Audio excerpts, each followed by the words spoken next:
All I watch primarily is Buster Keaton silent films. Okay, then you're a That's boomer. it.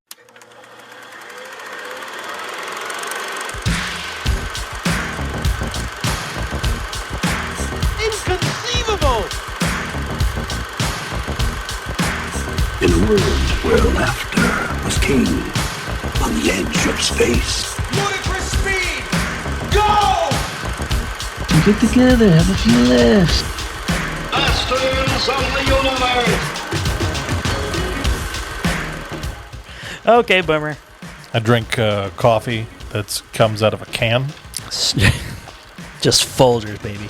You just pour water into Just the Folgers. a metal can. You don't even put it. You don't even run it through a filter. Nope. You just drink it. That's how we did it in the war. That's a paddling. That's a paddling. Who are these guys? I'm not satisfied yet. We're Cinemasters, dude. Cinemasters. And we got to talk about these feature presentation, man. We got to do it. We got to do it.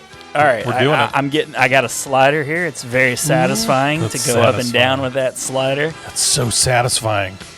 So this is our feature presentation episode. We're going to talk about the movies that we're looking forward to for the months of January through March 2020. 2020. The year of 2020. The year of Barbara Walters. with some shout outs for December. Yeah.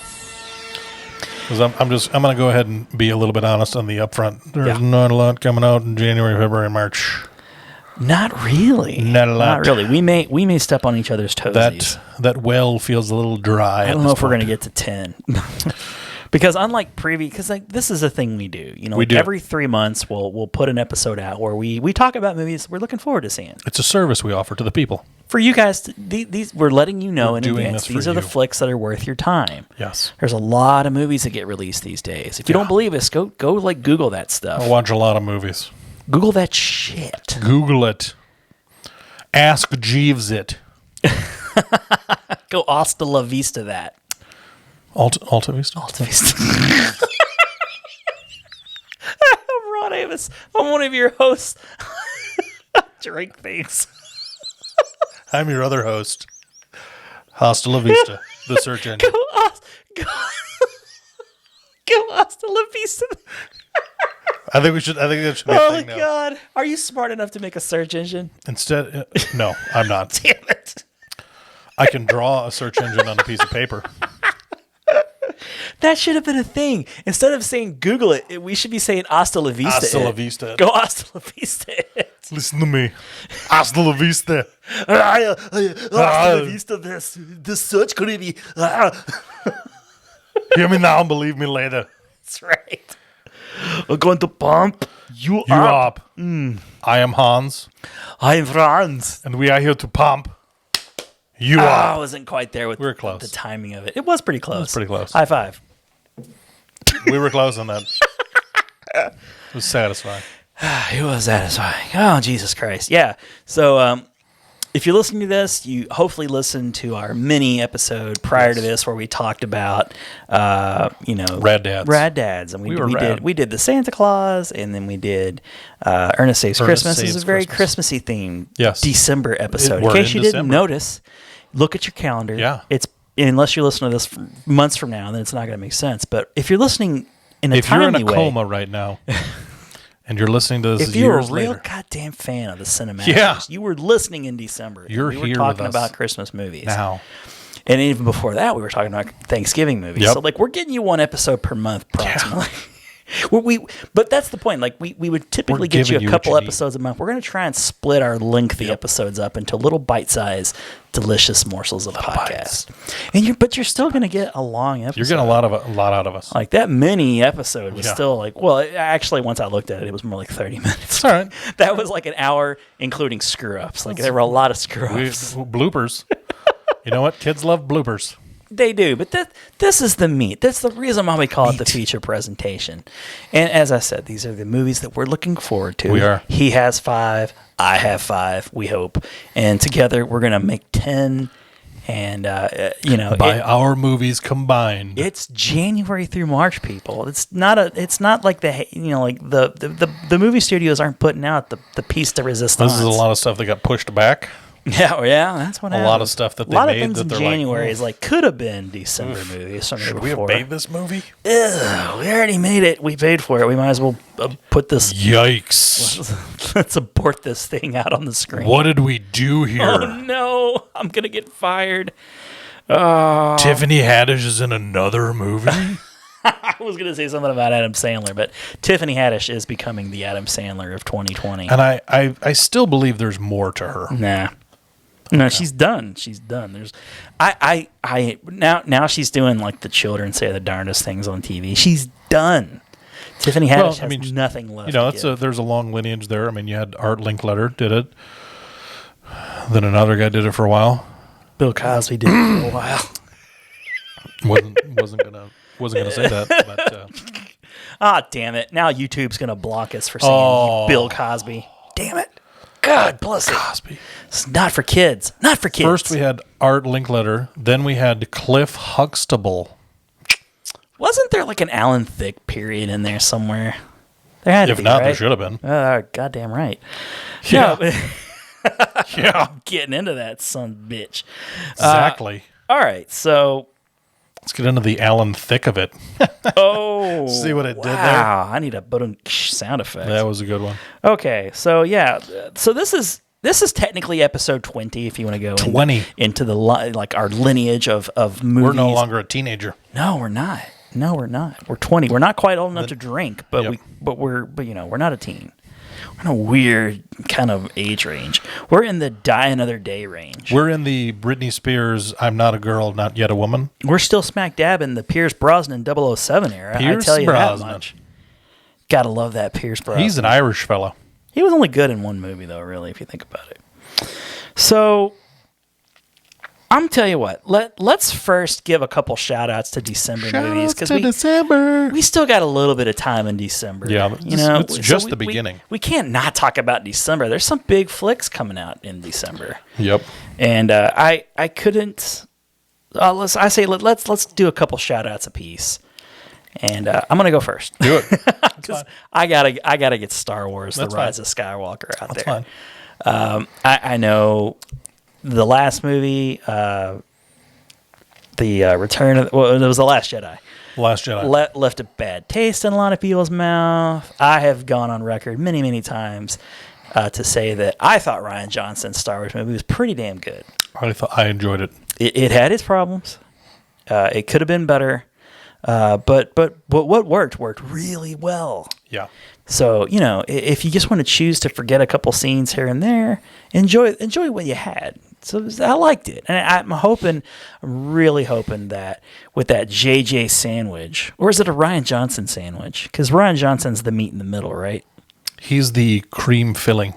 Yeah, so JJ's the bread who's holding it together. But Rian Johnson gave us that like controversial, you know, taste. That a little bit of what kind of meat would he be?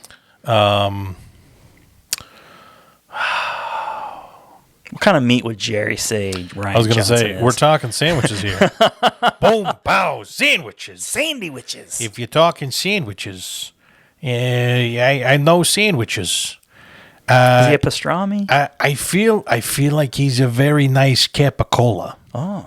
You know, one of your finer meats that people don't often find in a sandwich.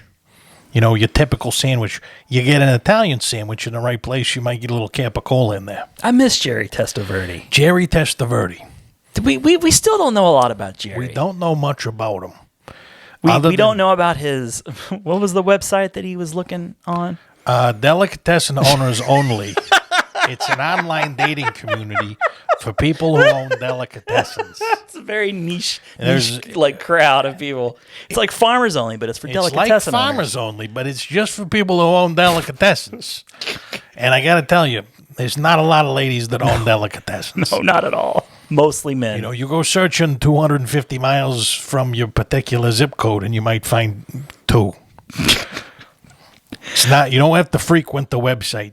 I can tell you that. But you know, there's a forum site. There's a lot of movie lovers on the forum site, and Jerry, if he loves his meats and he loves his movies. And there's one lady that has stolen my heart.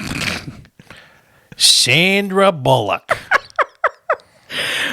I tell you, the woman cannot make a bad film. I disagree. You're wrong. I'm just You're saying wrong. she's maybe all day long. If you- I will tell you that you are wrong. If you took a few scenes from all of her movies and mushed them together. Have you ever seen To If by Sea? With Dennis Leary? Oh my goodness. Oh my God. It'll change your life, I promise you. I tell you, you've seen that one with that Ryan Reynolds guy, right? Oh, I've seen that. Yeah, that particular film was all right. He's a good kid. He was a good kid. That Ryan He's a Reynolds. good, clean kid. But yeah, there was a scene with Sandra Bullock where she was singing to Lil Jon. Yes. And she's talking about sweat dripping down her balls. And that was a phenomenal scene. It was. I do not understand why she was snubbed by the Academy for that. For the life of me. I don't know. I tell you. Jerry, don't get excited. It's too late. I'm sorry. I need my heart pills. As anybody, as a small, I need. Is that Mitch fella around? I gave him to him. What happened to Mitch? Mitch hasn't showed up in a long time.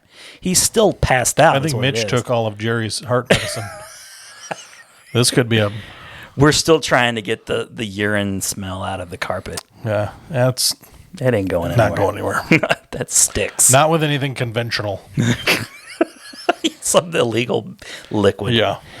Something made out of a lab that You're going to have produced to bring Johnny something 5. from another country where the standards are a little bit lax on You know who quality. probably could have done that for us? Who? Patch. Patch. Patch would have. He could have He'd invented have a come up spray. with something. A Febreze type spray that would magically, Something magical. make you fly, and then also get the piss smell out of your carpet from your drunken producer. I mean, I think what people are. All he's got to do is press the record button and not fall asleep. I think what people don't. What they're probably envisioning is just an odd smell, but really it's more the volume. I think that's the problem. I think It's a lot. It's a complete saturation. I've got a shag carpet too. Like, it's poor choice on my end. I gotta shoulder some of the responsibility here. There's a very thick absorbent pad underneath the carpet as well. I mean, you spared no expense. I mean, Several inches thick. You hashtag John Hammonded. Yeah, Jurassic Spared Park. no expense. Not when it comes to my piss pads. Nope. Okay, so let's get on with this. Sounds like a product we could market. John Hammond's piss pads. Piss pads. Spare no expense. Spare no expense. Like, Soak up your drunk producer. his accidents. I was gonna try. I couldn't carry that one all the way to the end with a straight face. You could. You could do it if anybody. I could try. Thanks, Jerry. Thanks for stopping in. No problem. Okay. Forget about it. So yeah, Rise of the Skywalker. Yes. It's JJ. Everybody seemed to like The Force Awakens.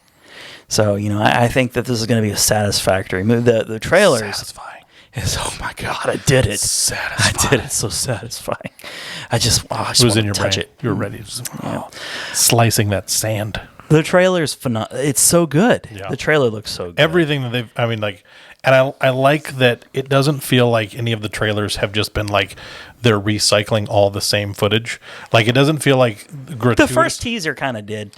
Some of that, but Yeah. I like because it feels like it has a good balance of not giving away everything while still keeping each of the trailers kind of different enough that you feel like, okay, And they're continuing on with that like misleading. yeah, Like what's real, what's dialogue. not. Yeah, and with the whole Rey, like looking kind of evil and could like she have Sith turned? Rey. Not really. I don't think so. I hope not because here's what I want with Rise of Skywalkers. And I'm sure we'll probably do a review because it's just coming out in a few weeks. And man, I can't. I'm so excited. I got the kid going, and we're seeing IMAX the whole schmear. Yeah, but Did someone say schmear? I want redemption for Kylo Ren. Yes. I want Rey to not be evil. I want some sort of satisfactory ending for Luke. I'd like to see his Force Ghost character, whatever's going to go on with that. I'd like to see the Force Ghosts form a band and go on the road, like Obi-Wan and and get like young Obi-Wan because The Force Ghost 5. Yeah. Wait, how many Force Ghosts should there be? There's Yoda. There's Anakin. Obi-Wan. Luke. Well, 4. There needs to be a 5th, right? Am I missing one? R2. No, C-3PO is going to die. He's for sure, right? Because he has that line. It's like, I'm just saying, looking at my friends. He's a robot. So he's a robot. He could always come back. He has no heart. No, he's like the Tin Man. Yes. But yeah, the trailer doesn't show a whole lot, but the score, the way that John Williams he's done a whole lot with that Star Wars theme. To pump that out 9 times, 9+ times in different 9 times. Yeah. I love the look of it. The movie looks beautiful, but it also has that lens flare goodness of JJ. Oh yeah, JJ's always space horses racing along. Space horse, like some kind of starship. You got like that scene in like the space with all the ships. Taking on the Empire, or the First Order, whatever they're called now. They got met. I guess it's the Emperor in a mech suit or some crazy shit. It's Domhnall Gleeson, right? Is he still around, or did he die? He's still around. He's still around? Yeah, he's still around. It's been a minute since I watched it. He was still up in the AT-AT looking thing. That's right. Yeah. But no, the Emperor is back. Of course, we know that. But what surprises lay in store for us? There's going to be some. My 2 favorite parts of all the trailers that they've shown is Rey whipping the lightsaber. Through the tree, cutting the tree. Loved that. That's cool. I was like, That's okay, cool. I dig that. Yeah, JJ knows how to make things cool. And then the double lightsaber that I dig that. I was like, okay. I absolutely loved the meme too, where like they had the Swiss Army. Yes. The internet's so great. Love you, internet. I mean, you've given us satisfying, but you also give us that. You give us the Swiss Army saber. I think my favorite scenes, like I like the way, you know how you got like they're back on a desert planet of some kind. I don't know if it's Tatooine. I don't know if it's Tatooine or if it's Jakar. Jakar, yeah, or where they found Rey. I'm guessing it's Jakar because it's probably going to end up where it started. But it has like a strong like Return of the Jedi. It has like a strong Return of the Jedi feel where they're like on those barges, and they got like the red sand like poofing, and like I feel like that scene's going to be really epic and exciting. Obviously, I think that scene with all of the different iconic Star Wars ships is going to be insane. It might be almost too much. Billy D. Williams. Billy D. lost a few pounds. He's for sure in some sort of force girdle. He played Harvey Dent in Batman. He did. Yeah, he was in. It all comes back to Batman. We're talking Star Wars. Multiple things. I feel like, like I'd mentioned before multiple times, for all of its problems, The Last Jedi had a lot of tingly moments for me. Just like the scene with the guards where that was excellent. Where Kylo and Rey team up, and also the scene where like the ship, like what's her name, where Laura Dern and the ship goes through. Oh yeah, there's that cool, really beautiful shot where like that scene, and then of course Luke when he does like the whole like he confronts the Kylo and his army. Like those 3 scenes were just they were iconic. I'll carry those with me forever. Like they felt like they belonged in the original trilogy, So. And The Force Awakens was very satisfying. I know a lot of people accuse it as being like, just a rehash. But for where we came from with the prequels, it was so welcome. Well, and I think, one of the things that I've really tried to kind of ease up on myself, because we do the Rad Dads. Yeah. And we take movies that we watched and we loved when we were kids. And fortunately, just about everything we've watched, I think our kids have really enjoyed. Our kids are little too, so they're going to pretty much enjoy whatever we feed them. Yeah. But we're laying a foundation. One of the things that I've really tried to come to appreciate a little bit more is, the Return of the Jedi came out the year I was born. So I think I can still lay claim to the original trilogy. Yes, you may. That's the trilogy of my generation. Mm-hmm. But when Phantom Menace came out in 1999, or was it 2000? 99. 99? Yeah. So, I was still a Ute when that came out. Sure. That would have been your childhood Star Wars Yeah, trilogy. so I mean, Should have been. I was 16 when that came out. So Oh, okay, well. 16, 18, 20. So Yeah. it was kind of in my later than childhood, but not quite You're adulthood. still living at home. You're not. Yeah. You're not on your own. You're not an adult. But at the same time, it's when I was like, I still feel like if I'm going to pick a trilogy that I identify with as mine, Yeah. I mean, the original Star Wars was the one that was around when I was a kid, and that was the one that I watched. And it was always on TV. Yeah. And you had video. So even though you may not have been around and alive technically, but you were. Yeah. It was on constantly. Well, and the thing was like with the prequels, because I mean, I'll crap at them a lot, but really and truly outside of. Attack of the Clones. There's continuity issues with some. I mean, like if you really want, I mean, like we've done that before. Like we've done it as a joke, where it's like you could take just about any movie, beloved or not, and tear it apart if you really want to get into it. Yeah. You could if you wanted to, if you were a dick. Yeah, if you. I mean, it's not hard with Attack of the Clones because that's a shitty movie. It's not good. It's not good. It doesn't hold up. It's hard to watch. I recently revisited it with Disney Plus and their 4K like. Ugh. If you take out the Yoda Count Dooku scene at the end, it's completely unwatchable, I think. Who cares about this movie? Yeah, I totally forgot about everything in that movie.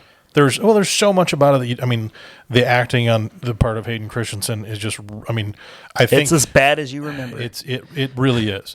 Like the Phantom Menace. There's a lot about it that's fun. Yeah. There's a lot about it that's enjoyable. I say it's the best of the prequels. And I was talking about it earlier today with somebody else, and it's like part of the problem with 1, 2, and 3 is you're kind of pigeonholed. Like you still have a whole universe that you can play with, but at some point things have to connect to the stuff that's already there. So you have limitations with. You can only so much fun. You got to rein it back in time. So, but it's one of those. I'm like with the prequels and then the movies we have now. I'm enjoying them at different parts of my life, but really and truly, it's like the fun that I had as a kid, the fun that we had as kids growing up and watching these movies.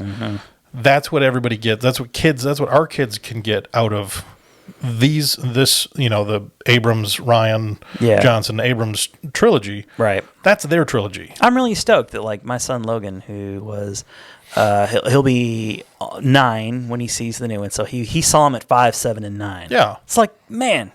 That's It's perfect. almost the perfect age for being have a Star Wars trilogy. Those will be his. That's his. It's like we're here to enjoy them, and I think that's the thing. It's like there's things I would do different with The Last Jedi. There's, I could say that with just about any movie. We've seen so many Star Wars movies at this point, and not even just movies, but cartoons and if comic or extended universe, if you're into that. I mean, there's a lot of content, which is why I'm so impressed with The Mandalorian. Like they've managed to take all of the best of everything, and so far in like 5. Well, I haven't seen the 5th episode yet, but through the first 4, I've been like so impressed. I'm Jon Favreau, man. I tip the cap to you once again. I loved. So you've seen the 4th episode, and if you haven't, I guess I'll throw this up. Spoiler. Yeah, spoilers. Mandalorian. Bryce Dallas Howard directed episode 4. Yeah, and I loved when the chicken walker comes out of the woods. You see the 2 red. Oh, the red eyes. It's scary. It was because she directed it, so that was an homage to Jurassic Park, Jurassic World, or Jurassic World. Right. When right. I see that now. I didn't notice it. I didn't think of that at the time. I loved that. I was like, that to me, I was like, oh, that totally made the episode for me. I was like, this is perfect. Love it. I like how too, like they can take a thing like a chicken walker, which is an ATST, I guess. They're so small and insignificant in the movies, but in an episode of The Mandalorian, it's the big bad. Like that's the whole story. is defeating this one ATST.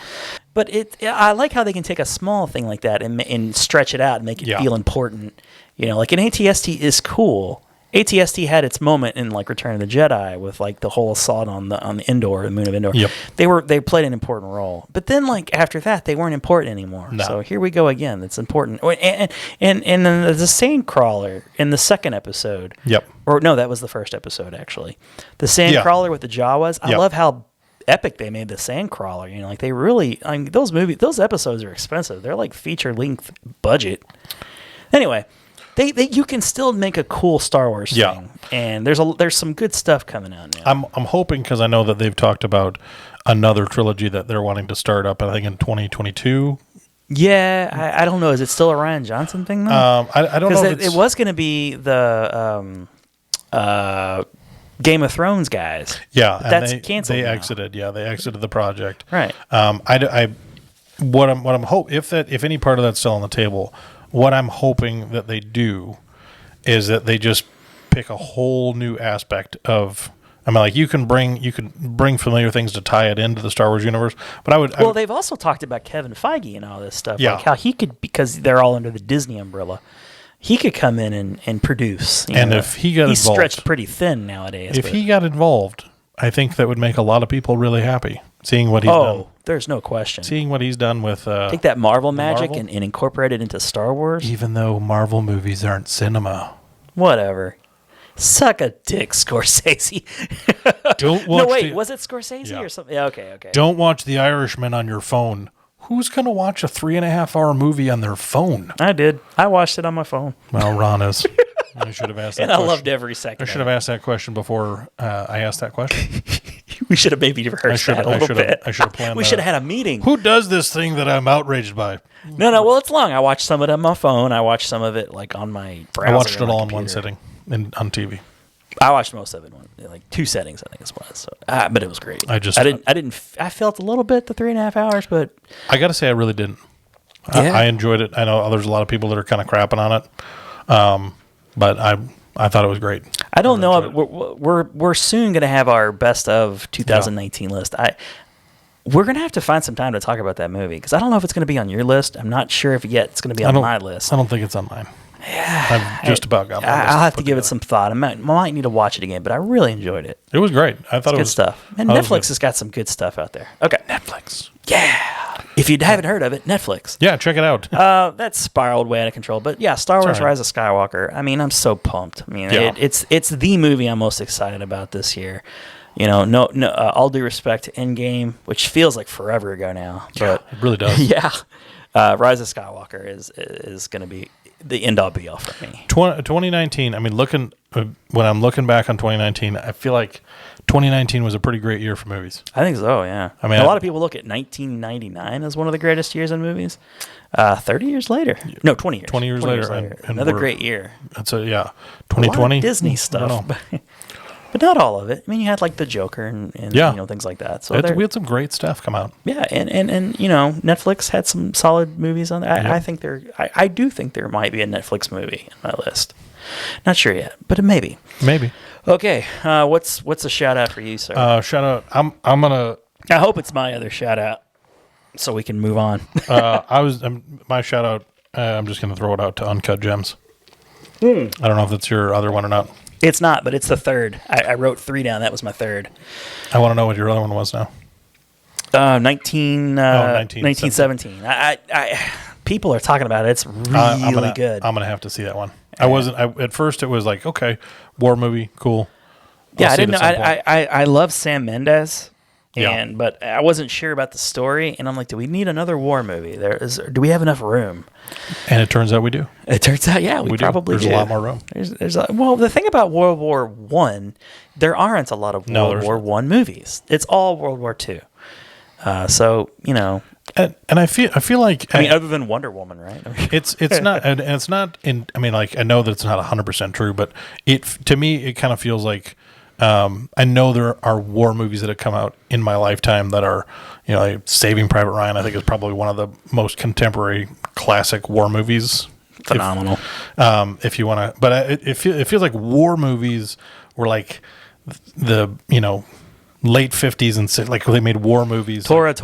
Yeah, like all the war Yeah, movies came yeah. out in like the late 50s, 60s, 70s. That's when people. It was like war the movies. baby boomers, like Yeah. thumping their chests. We're making war movies. We were in the war. Greatest It's like- Generation. Yeah, right. So it's when I was like, I feel like that's when a lot. I mean, it's not that there haven't been war movies. All Quiet on the Western Front. Yeah, Ernest Borgnine, great film.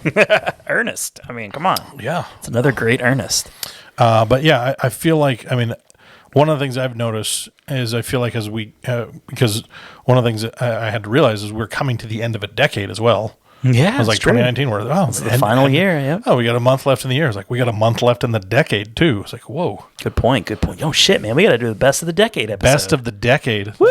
We can squeeze another 10. Yeah. Oh yeah. We may have to get a special guest in for that one. I think we could. Yeah, that's a big thing. Good call, my wonder- friend. I wonder if we could get if we could get the white machete.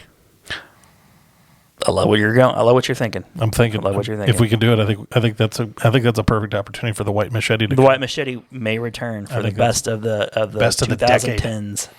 I think that's great idea. So, But yeah, so you want to talk about Uncut Gems a little bit? Uncut Gems. Why I'm excited about this one. Doesn't it just feel like a Netflix movie as well? It does feel like that. I'm kind of surprised this is getting a big release. What I'm kind of excited about, and I'm gonna try and remember to loop back around to this when I'm going through some of our feature presentation stuff. Okay. Because it applies to a later point I'm going to make as well. All right. I'll try my best not to distract you. Well, with Adam Sandler, like it's kind of nice because I feel like this is like Sandler has done some serious movies through the years. Punch Drunk Love, Spanglish. Yeah, I forget about that one. Yeah, I feel like there was maybe one more somewhere in there. Yeah, I think that might be. But Punch Drunk Love was just really weird. Yeah.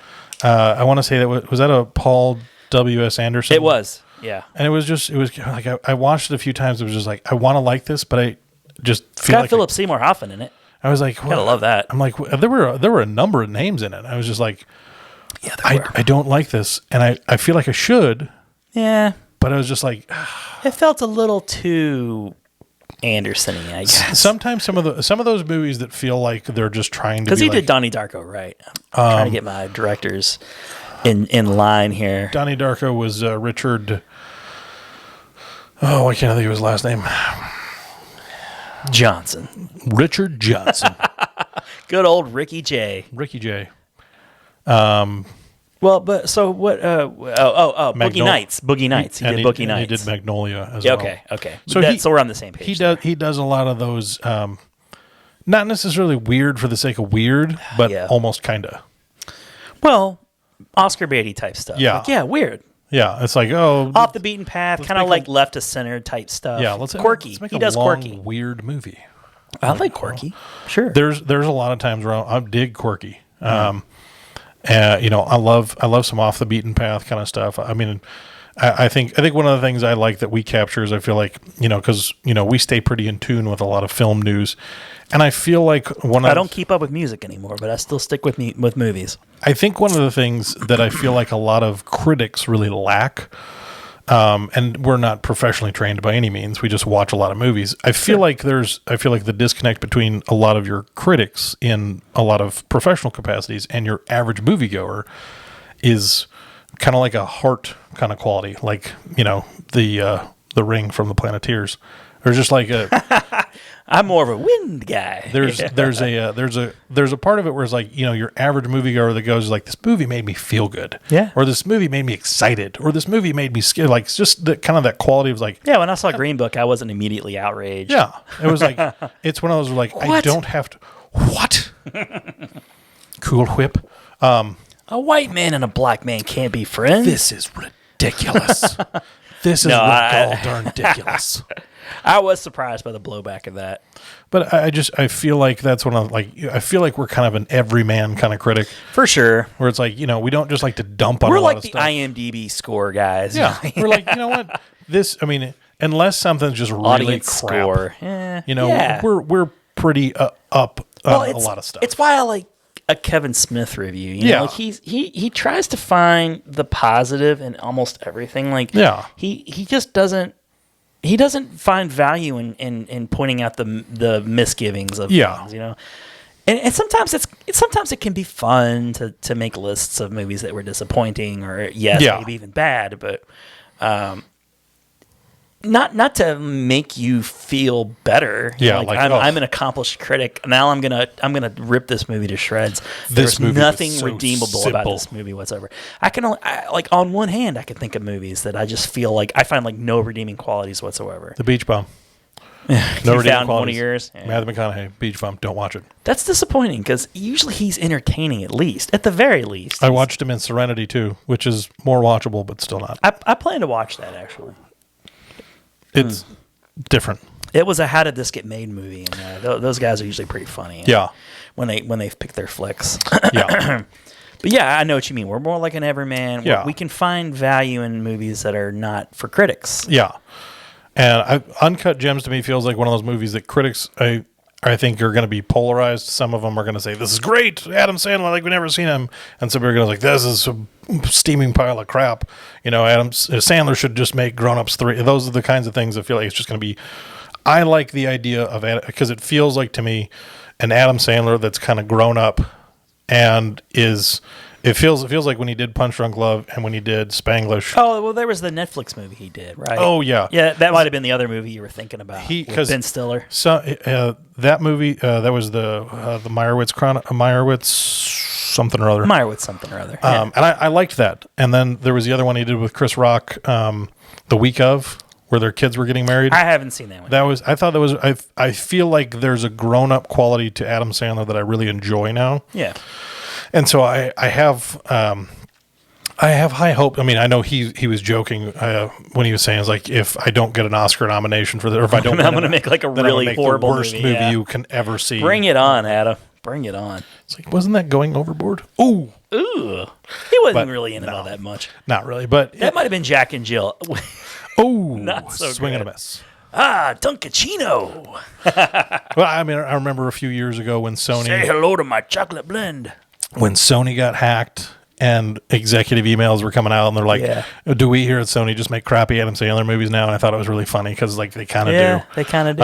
It's kind of what they were all about. I like the idea of Adam Sandler making a movie that you can get excited about, but not because he's Billy Madison or Happy Gilmore. It's like, okay. Right. I think he's a talented guy. Like I never had any doubt. I think he just frustrates a lot of critics. Yeah. Because he has shown that he's capable of making critic-friendly movies. Yeah. He just chooses not to because he knows his base better than anybody. So he just makes movies for his fans, and screw you if that's not sad. That doesn't please you, critic person who's just gonna, he's gonna make a movie to satisfy you, so you can move on to the next, movie that you're gonna like hate on or love. Just take a long walk off a short pier, you critic. I'm curious about this movie, but I don't know if I'm gonna like the movie. It almost has like it has a real hard edge to it. It does, and it's one of those. I'm hoping, because I feel like he took a little bit of a chance in it, and I'm kind of putting my money on Sandler on it. I'm like, all right, I'm going to bet on you, and I hope this. It's when I was like, I could see it very easily backfiring and not being good, but I want it to be good. Sandler had one of the greatest comedy specials the last decade come out recently on Netflix, and he got a lot of positive, like feedback. Like a lot of people were back on the Adam Sandler wagon, and this is kind of the first thing he's done since then. Yeah. So I'm like, is this the project? I don't know. Fingers crossed. Fingers crossed. Fingers crossed. Okay. But 1917, Uncut Gems, and Star Wars Rise of Skywalker. Yeah. Did you have any others? I think just some of the standard fare. Jumanji, Richard Jewell, a couple other ones. There's some stuff in there. Like my kids are really looking forward to seeing Spy in Disguise. No, I know you're not. You just do not like Will Smith all that much. It's when I was like, at this point, it bugs me because like there's Will Smith movies that I like, and I feel like I'm starting to get to the point where I'm like, I've seen your Hitch tattoo. You need to exit now. We're done with you. Thank you for your service. Thank you for your service. Thanks for funny. Hey, Fresh Prince, love you. There's a lot of Will. I mean, the first Independence Day was fantastic. Oh yeah. Men in Black was a total game changer. Yeah. I'll even give some props to Wild Wild West. I won't. Not a great movie, but enjoyable Will Smith. That was the first dent in the Will armor right there. That to me, I was like, I liked iRobot though. I thought that was fun. iRobot was decent. Mm-hmm. I'm at the point now where I'm like, coming to Made in America. Come on.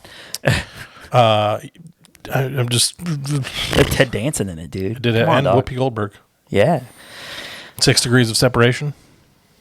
You know what's funny? I've never seen that. That was like his first big acting role. Like, oh, Will Smith, he's more than the Fresh Prince. He can. And then he went on being Fresh Prince for like 20 years after that. Wow, Fresh Prince it up. I could maybe. But then after he did 20 years of Fresh Prince, he did a whole like decade's worth of movies. So I was like, I will say the Pursuit of Happiness like made me cry. Like that was a really, really good movie. Yeah. Like that was emotionally, like it bankrupted me when I saw that.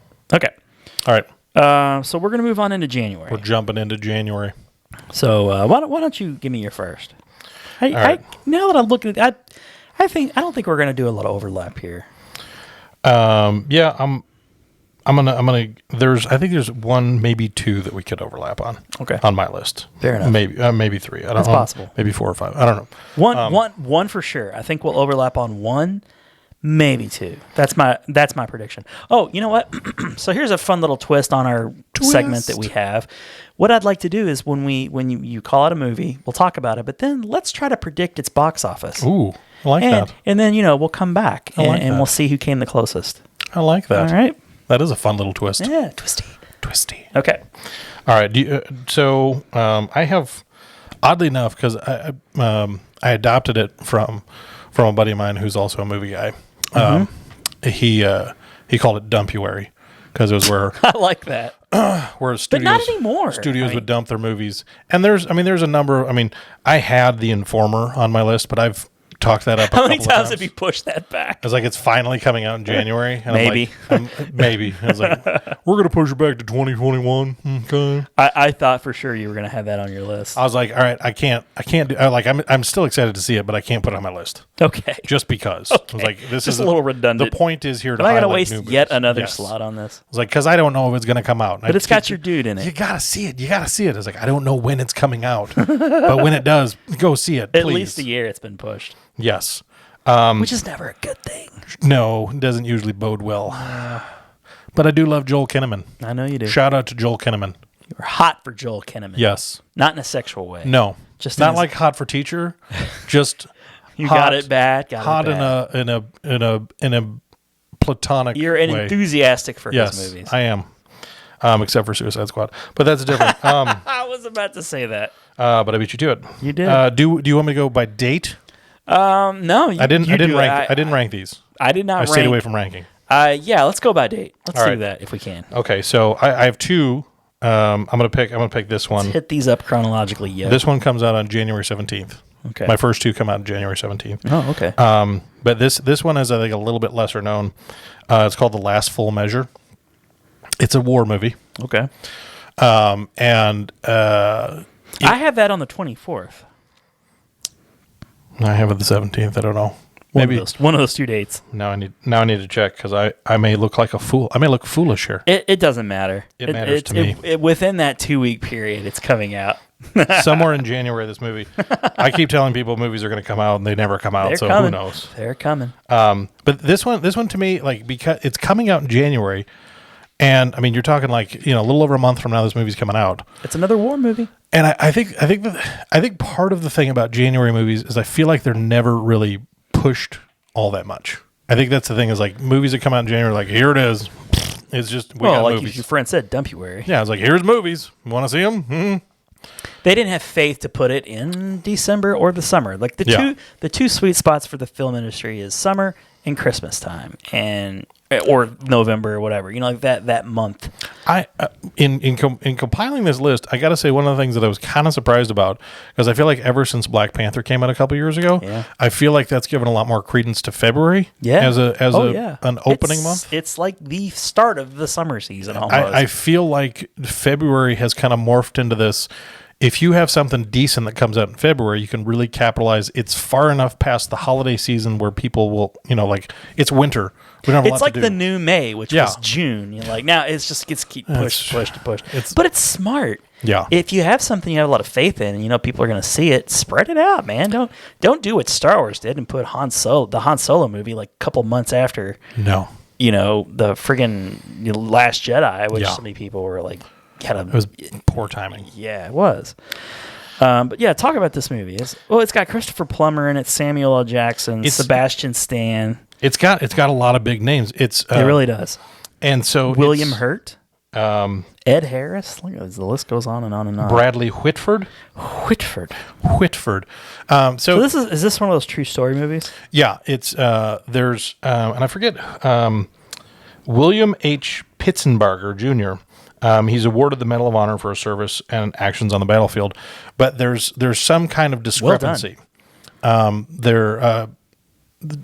Sebastian Stan, he's sent to dig into this. Like, why there's something lingering here that didn't happen. Yeah. Why didn't Why this don't we happen? know more about this guy? Yeah. And Christopher Plummer plays his dad. Yep. And so he goes and he's trying to dig up what happened. Sam Jackson plays, I think, his commanding officer in their wartime. And so I do love me some Samuel Jackson as a commanding officer in a war he's movie. great. I was like, I mean, I think that's one of those things of like this cast. I'm like, I could see where they just kind of threw this together, but it's like it's still a really good cast. I mean, like it's Diane Ladd too. We didn't mention her. Yeah, I mean, like there's a lot of people in this movie. They're like, well, I want to see this movie. Are they? So is he dead by the time that he's investigating? Yes. I noticed there's no adult actor playing him. Oh, look, it's got Michael Imperioli in it too. For crying out Christopher loud. Moltisanti. For you Sopranos fans. Yeah, you Sopranos. Yeah, if you love Sopranos. But there's, I mean, Peter freaking Fonda. Is this his last movie? It could be. Yeah, Jesus. If things don't go well. Well, he's dead. Things didn't go well. He's for sure dead. You could, well, that didn't stop him with Grand Moff Tarkin. That's what I'm saying. You could put him. That's true. No one's just like they you say could put in him in the more Star Wars movies. movie. Like no one's ever really gone. But if they're we like- got CGI. If they're like, well, we don't really want Peter Fonda in any more movies, like that's just convenient because he's also deceased. So we're done with him. You're in luck. He's not. But there's some intrigue. Yeah. There's going to be a twist in There's a twist. Why aren't we talking about him? What's the secret there? And it feels like this it has kind of that military thriller kind of and when Sam Jackson, it reminded me of the movie Basic, just in that aspect of, as that was when Sam Jackson and John Travolta reunited after their time together on Pulp Fiction. It's funny you mentioned that because you know what movie it kind of reminded me of was like The General's Daughter. The General's Daughter. A little bit, you know, like there's some intrigue. there's some cover up going on. What's going on here? Yeah. Probably not a lot of rapey stuff in this one though. Maybe, fingers crossed. Fingers crossed for rapey stuff. Seems like that would be that'd be rough. A sex dungeon, maybe. That'd be the Kennedy sex tunnels. That would be a bad. That would make for a bad movie. But this is Vietnam, right? This is Vietnam. the Vietnam War. We haven't had a Vietnam themed war in quite some time. Yeah, probably since Full Metal Jacket. No, that's not true. Well, there was that Mel Gibson movie too. We Were Soldiers. Great movie. That was a great movie. That wasn't bad. I really enjoyed that that napalm scene. Ugh. I didn't like that. That was a tough one. It was. But yeah, so it's one, when I was going through, I'm like, okay, I did not anticipate in doing January through March finding the majority of my films in January, but this one, and again, if it comes out the 17th or the 24th, you're talking a little over a month from now, and I mean, as much as I go to the movies, as much as I watch movies, I think the first time I heard about this when I went to see Jojo Rabbit the other day, and it was preceding that. I'm like, I've seen when I saw Midway, and I don't think this trailer was before it. I just heard of it when I was researching the show. Yeah. And So I was like, "What's this movie? This looks interesting. It's got a good cast, and the trailer looks interesting." Yeah, looks interesting. So that's It was a consideration for me. It wasn't Yeah. on my list, but it was a consideration. and that's one of the things that works out well with us is we bring you a lot of good content here. Balance. Balance it out. Give you a balance. It's like a part of a balanced breakfast. That's right. All right, so what's your number one? But Your first. Yeah, that's a good call. So, but we got to do the box office. Oh, the box office. All right, so here are the movies. Let's just say for argument's sake that it does come out on the 17th. Okay. So the 17th has Doolittle, Bad Boys for Life, and a movie called Wuthering with You. So I think that it's gonna eat. It's gonna get lost. Yeah. So I'm gonna say, well, it's your movie. You take first crack. Let's do opening weekend. Total cum. Domestic, not international. Opening weekend domestic. I'll give it 7 million. Feels like where I want to land on that. I wonder what the budget on this bad boy is. I'm sure IMDb is going to tell me. Todd Robinson's the director. What has he done? White Squall and not much else. He's a writer. Is this his first directing movie? I don't know. So budget. Where are you? Budget. Who's got the budget? It's not telling me. I'm going to see if Box Office Mojo has it. Well, you know, they're like owned by IMDb now. They're not. That's not as good and like friendly a site. I noticed when they shifted their. It doesn't have that old 1996. I don't like anymore. it as much anymore. I don't either. I'm like, I like the way that it looked before. Don't change. I like that. I'm an old man. Don't change. In my day, we liked it. That's a paddling. That's a paddling. Well, you know, I'm gonna guess the budget on this thing is like 80 mil. You know, Yeah. a war movie's not cheap, and it's a pretty good cast. And it's not even going to be considered for Oscars, so this is a weird movie. It's not like they can even really promote this as an Oscar-y type movie. I'm gonna say even less. I'm gonna say $5 million. And what would you say the total on that is? I said 7. Yeah, you said 7, but what do you think for the total run of that? Total run of just domestic? Just domestic. Because let's face it, this movie's not going to play well overseas. No, anyway. it's. I'm gonna say it pulls in total. I'll be optimistic. Say 21. Ooh, that's optimistic. Yeah. Well, yeah, because most movies nowadays get most of their box office in the first week. Yeah, it's 'cause it'll drop off. And I think it'll have a little bit longer legs. Like I think it'll do around 4 or 5 million for 3 or 4 weeks. So yeah, I'll say 20 million. 20 million for me. Yeah, this isn't telling me this stupid box office mojo. You're not telling me anything. And, you know, like, even though it has a good cast, there's not a huge star in this thing. I mean, Sam Jackson's probably the biggest star. And Sebastian Stan, he's your driving force in it. Which, you know, what is he from? He's Bucky. He's Bucky. He's in a the Marvel supporting. He's a movies. supporting character. I'm sure some William Hurt fans will come out. They'll come out and support Bradley this movie. Whitford fans. Yeah, no doubt. You know Diane Ladd. I mean, she's sexy. She's no Diane Weist. Okay, so my first movie. I mean, opening the same weekend, Bad Boys for Life. The long rumored, hotly anticipated sequel to Bad Boys 2. You know, I know how you feel about this, you know, Will Smith in particular in this movie also. But I mean, the trailer looks fun. I think I thought there was enough Aladdin goodwill from that to you know, make this a hit. But after Gemini Man, now who knows? Maybe Spies in Disguise will bring some of it back. I don't know. I mean, maybe he's just in that stage of his career where he's like, you know, good, bad. But Gemini Man was a disastrous flop. Ang Lee's just like, oh God, why'd I go with this? Yeah. But I mean, I think this is the kind of movie in January that I could see doing good business. Because there aren't a whole lot of movies like this. This feels like a summer box office movie, popcorn flick in January, and it's got most of the cast coming back. You know, you got Joey Pants, you got Martin Lawrence.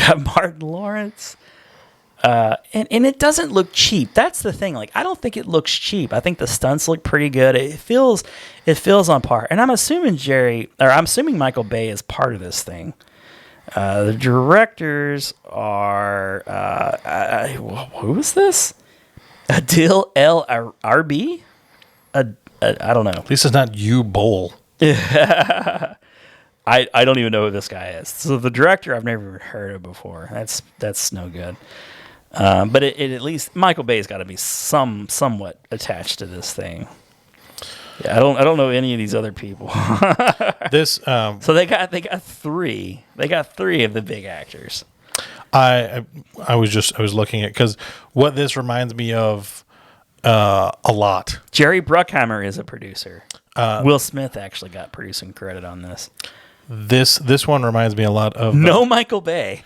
Triple X: The Return of Xander Cage, which also came out in January. It has a very similar feel. That's fair. That's fair. When I went to see that movie in theaters, because I did, and I own that movie, because I have a sketchy history of good and bad decisions. You own The Punisher on DVD. I own every Punisher on DVD. Dolph Lundgren, Tom Jane. Right, the Dolph Lundgren version. Yes. That's what I'm joking about. It's a great film. I don't know why that would be a joke because it's an amazing film. Lou Gossett Jr.'s in that movie. Of course. Great film. That's like got one half of Iron Eagle right there. You know? Great film. Enemy Mines. Come Yes. on. Love that. But when I went to see Triple X Return of Xander Cage, I was one of 4 people in the theater. Okay. It was Opening weekend? I don't remember when I saw it. I mean, It you got to give a little context to It- if it's like the cheap movie night, Tuesday night, if you go see a movie, like I tend to see a lot of movies on those type of nights. You're not going to have a packed house necessarily. I was one of 4. I Okay. was one of 4 people. Opening weekend in an IMAX. I don't know if I mean, like, Vin Diesel does not necessarily have the same credibility as Will Smith. If he's not in a car, well, he was probably in a car. In that He was in a movie. car. He was in Okay. several cars. Did he have he had a ragtag crew of misfits. Donnie Yen was in the movie as well. Oh, Donnie Yen. Tony Jaa. Tony Jaa. I don't know who it is. He's a martial arts guy. Oh, okay. Well, I like Donnie Yen. Donnie Yen's good stuff. That was what I found to be really entertaining about the movie is the 2 best characters in the movie, Vin Diesel and Donnie Yen. I think Vin Diesel was 49 and Donnie Yen was 53, and I'm like, this action-packed extreme sports movie, the 2 most compelling characters in this movie. Those 2 silver foxes can are still old kick some fellas. ass. Yeah, it doesn't matter anymore. They're old fellas. Well, and I was like, you got like camera angles and stunt doubles and stuff. they were knocking it out. Yeah, Knocking it out. Donnie Yen does not use a stunt double. I guarantee you. But I'm using that for my base. So you're calibrating it. I'm calibrating Yeah. Bad Boys on the same scale. I think Bad Boys will do a hair better. I mean, I know a few people who've been, clamoring for this sequel for some time. Jada Pinkett does not count. And Martin Lawrence's kids don't count. Jada either. and I are friends. We are good friends, and That's his fine. weird kids. That's fine. We are like His kids this. are very weird. They are super strange. Super weird. They're like super freaks, but strange. Yes. I'm gonna go 32 million opening weekend. I'm going 20. That's not bad. I'm going It's 20. Respectable. Because that was All of that's going to pay Will Smith, and then whatever's left, they get the scraps. I think with something like this, I think it'll do well internationally. yeah, I think that's because even when I was looking at it will do well internationally. it'll do well internationally. Triple X total run made about 45 million.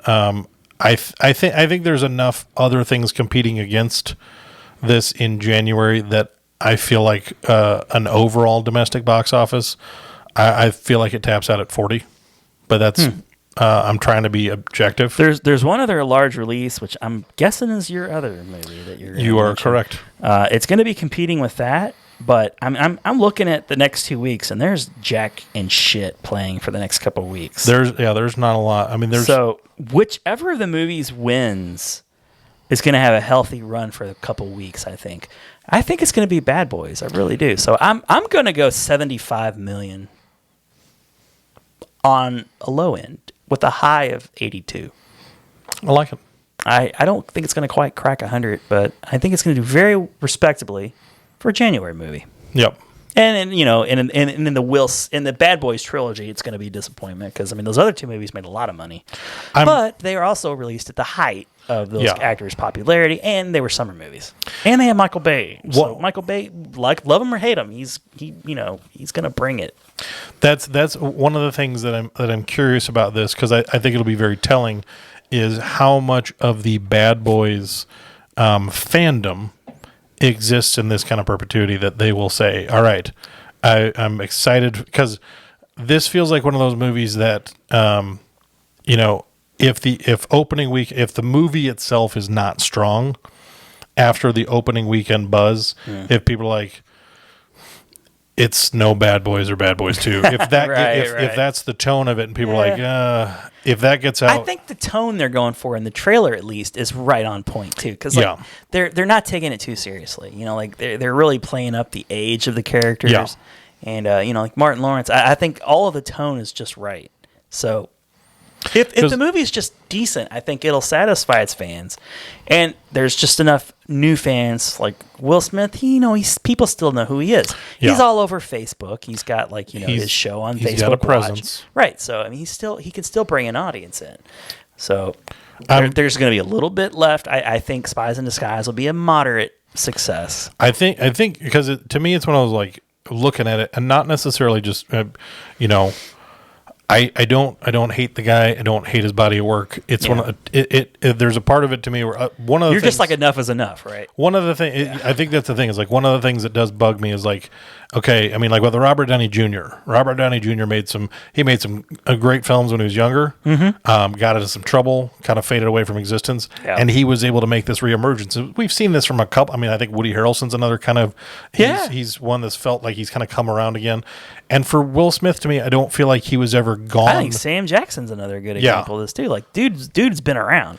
And he was Sam. Jackson, he was in Goodfellas, and Sam Jackson was making movies for a little while there, where I was like, you can tell people no, you don't have to be. I'm like, when they call you, like, hey, we're making Jumper with Hayden Christensen, we're like, no, I'll do it. Yeah. Like, well, there was a joke on like NBA, like they were one of the analysts for an NBA, because like Shaquille O'Neal was an analyst for the NBA. Yes. And I think it was like Kenny Smith or someone that like said they joked. He's like, when Shaquille O'Neal answers the phone, he just answers, "I'll do it." Yes. Like that's Sam Jackson to me. Yeah.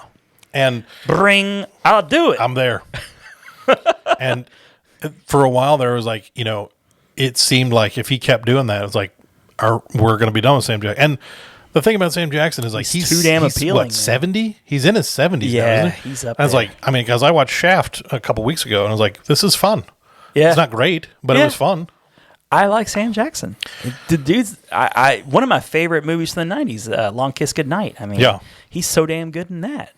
I think with Will... I don't want to say it's one of my favorite movies, but one of my favorite, below the like radar type one things, of those Sam Jackson movies that a lot of people don't think of. Sure. Because it's a fun, good movie. Yeah. But Rennie Harlan, like the last good thing he did, probably.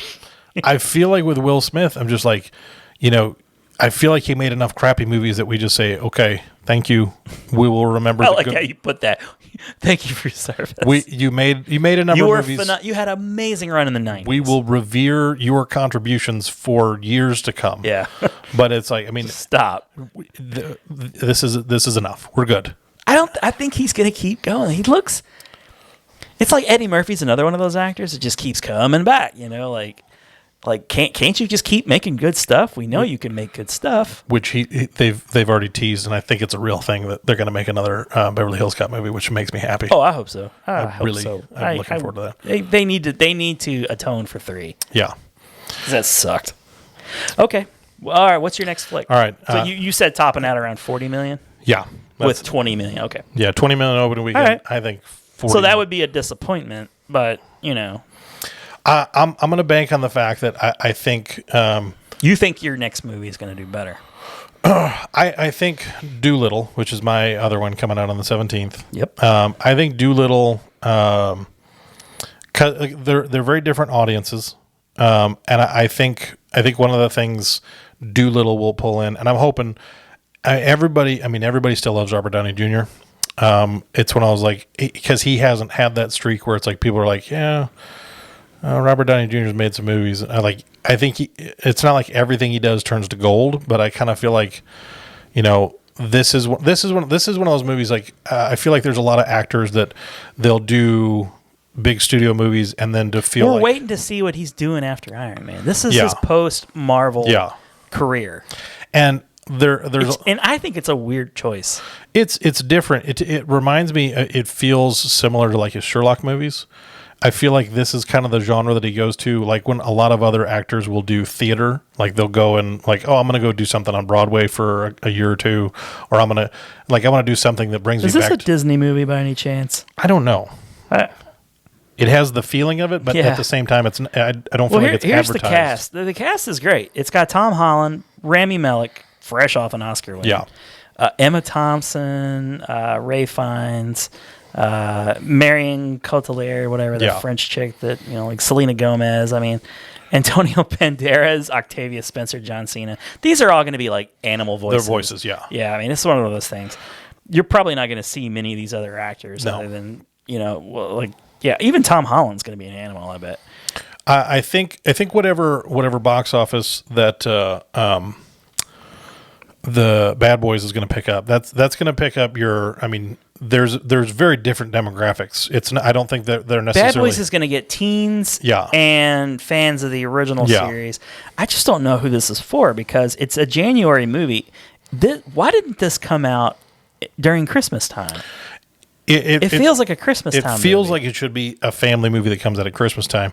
And I'm just wondering if I don't know who put it out, but it feels like they may have had other things on the slate they wanted to put out ahead of this, or maybe they're just it's one of those like because the landscape of what we when you think January's dumpuary, this could be one of those where like okay, well if most of the others, because obviously I think there's a part when if they're putting it up against Bad Boys, I feel like there's a confidence level there that says we think this could really go up against that, because a lot of times you see that with studios where they're like, oh, we're going to release they do this. that, yeah. Counter programming, we don't want to release this. It's not even counter programming. Like, Yeah. I don't even know.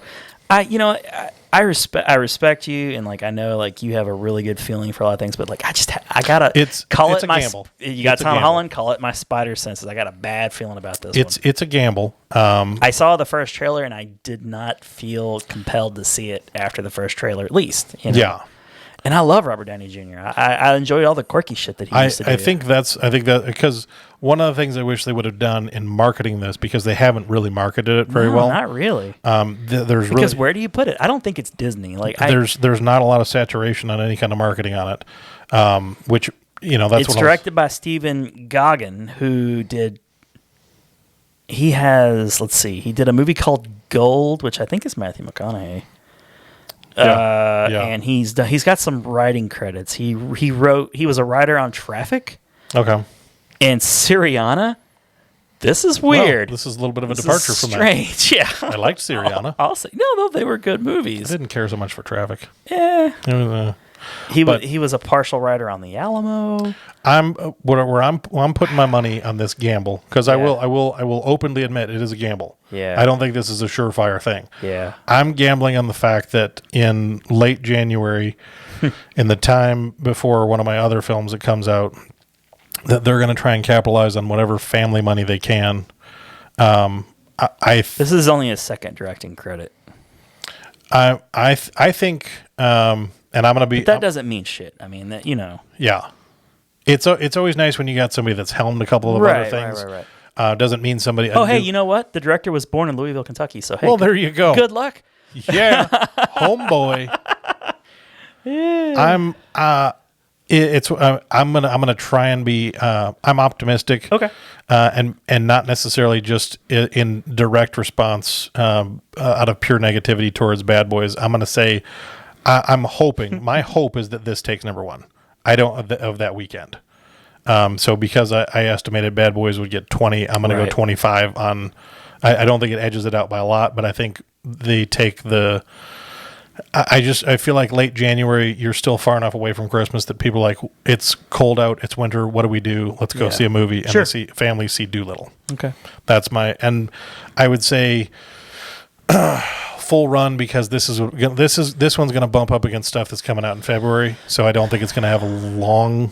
If the word of mouth doesn't kill it out of the gate, it could maybe do well. I think that's going to be the thing, though. Are people going to like say this? Because I think if it has a strong overall run, it's going to be it's going to take some time. Yeah, it's going to have to have some legs. I think that's. I think if this movie to me, Doolittle's actually good. Like it's going to need that kind of thing. It's what it needs. It needs a Greatest Showman. If it turns out to be like a Greatest Showman kind of movie where people are like, have you seen this? God, if it only had Zendaya in it. Yes, if they should have got Zendaya. You got Tom Holland. You got connections. Yeah, he could have made a phone call. He made a drunken phone call to the Marvel universe, and they got Spider-Man back in there. He could have called Zendaya. He could have texted Zendaya. Yeah, you could have done that. I mean, this is his old lady, right? But I feel like if there's enough fun and enough magic and enough good stuff in Doolittle, and you get that word of mouth, I think it could have legs to last. It'll stop making a lot of money after a few weeks. If it stays in theaters through end of February, I think you could see it top out in a similar kind of range as your estimation for Bad Boys. I think domestically it could maybe make 75. I'll go 75 if it's got the legs. If it falls out from underneath it, I'm gonna have egg on my face on that one. But I'm gonna bank on Iron Man. That's okay. Bank on Iron Man. That's cool. That's what I think we're kind of flip flopping a bit. Yep. I'm gonna say do it, man.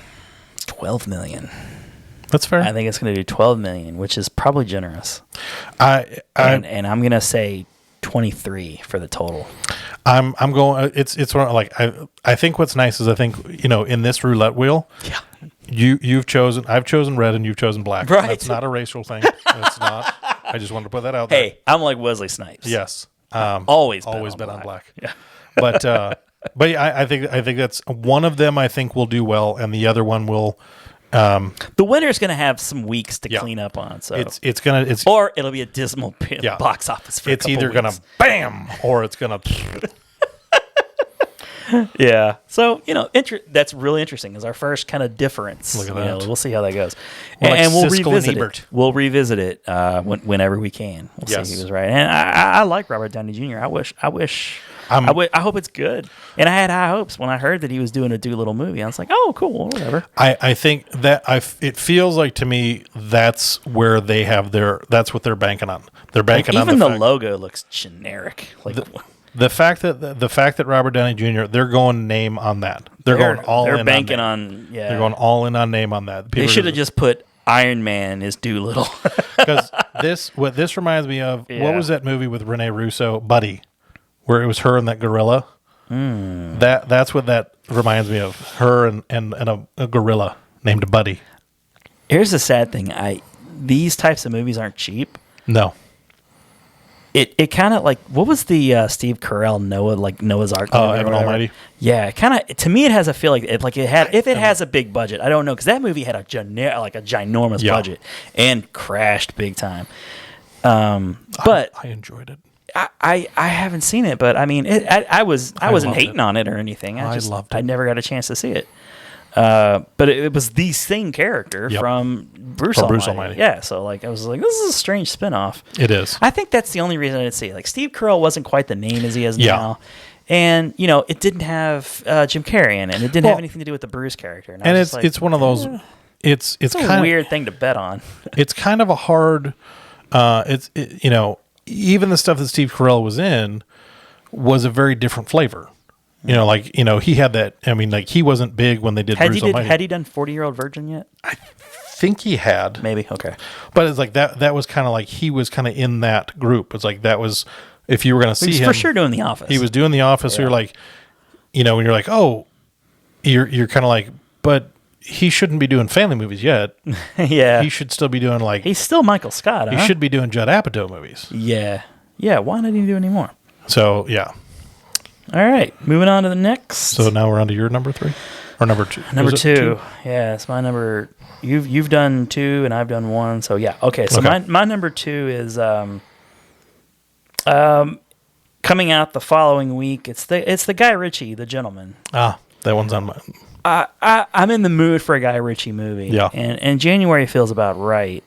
It's got a really interesting cast. I like Hugh Grant, not as his typical I love that. Yeah, I like that Hugh, him being that type of character. Oh, such a good idea. Matthew McConaughey always makes interesting choices. This not in The Beach Bum. Yeah. But no. Colin Farrell in this kind of role is always fun. And you got the one guy. Charlie Hunnam. Yeah, he looks really... I think he looks awesome in this.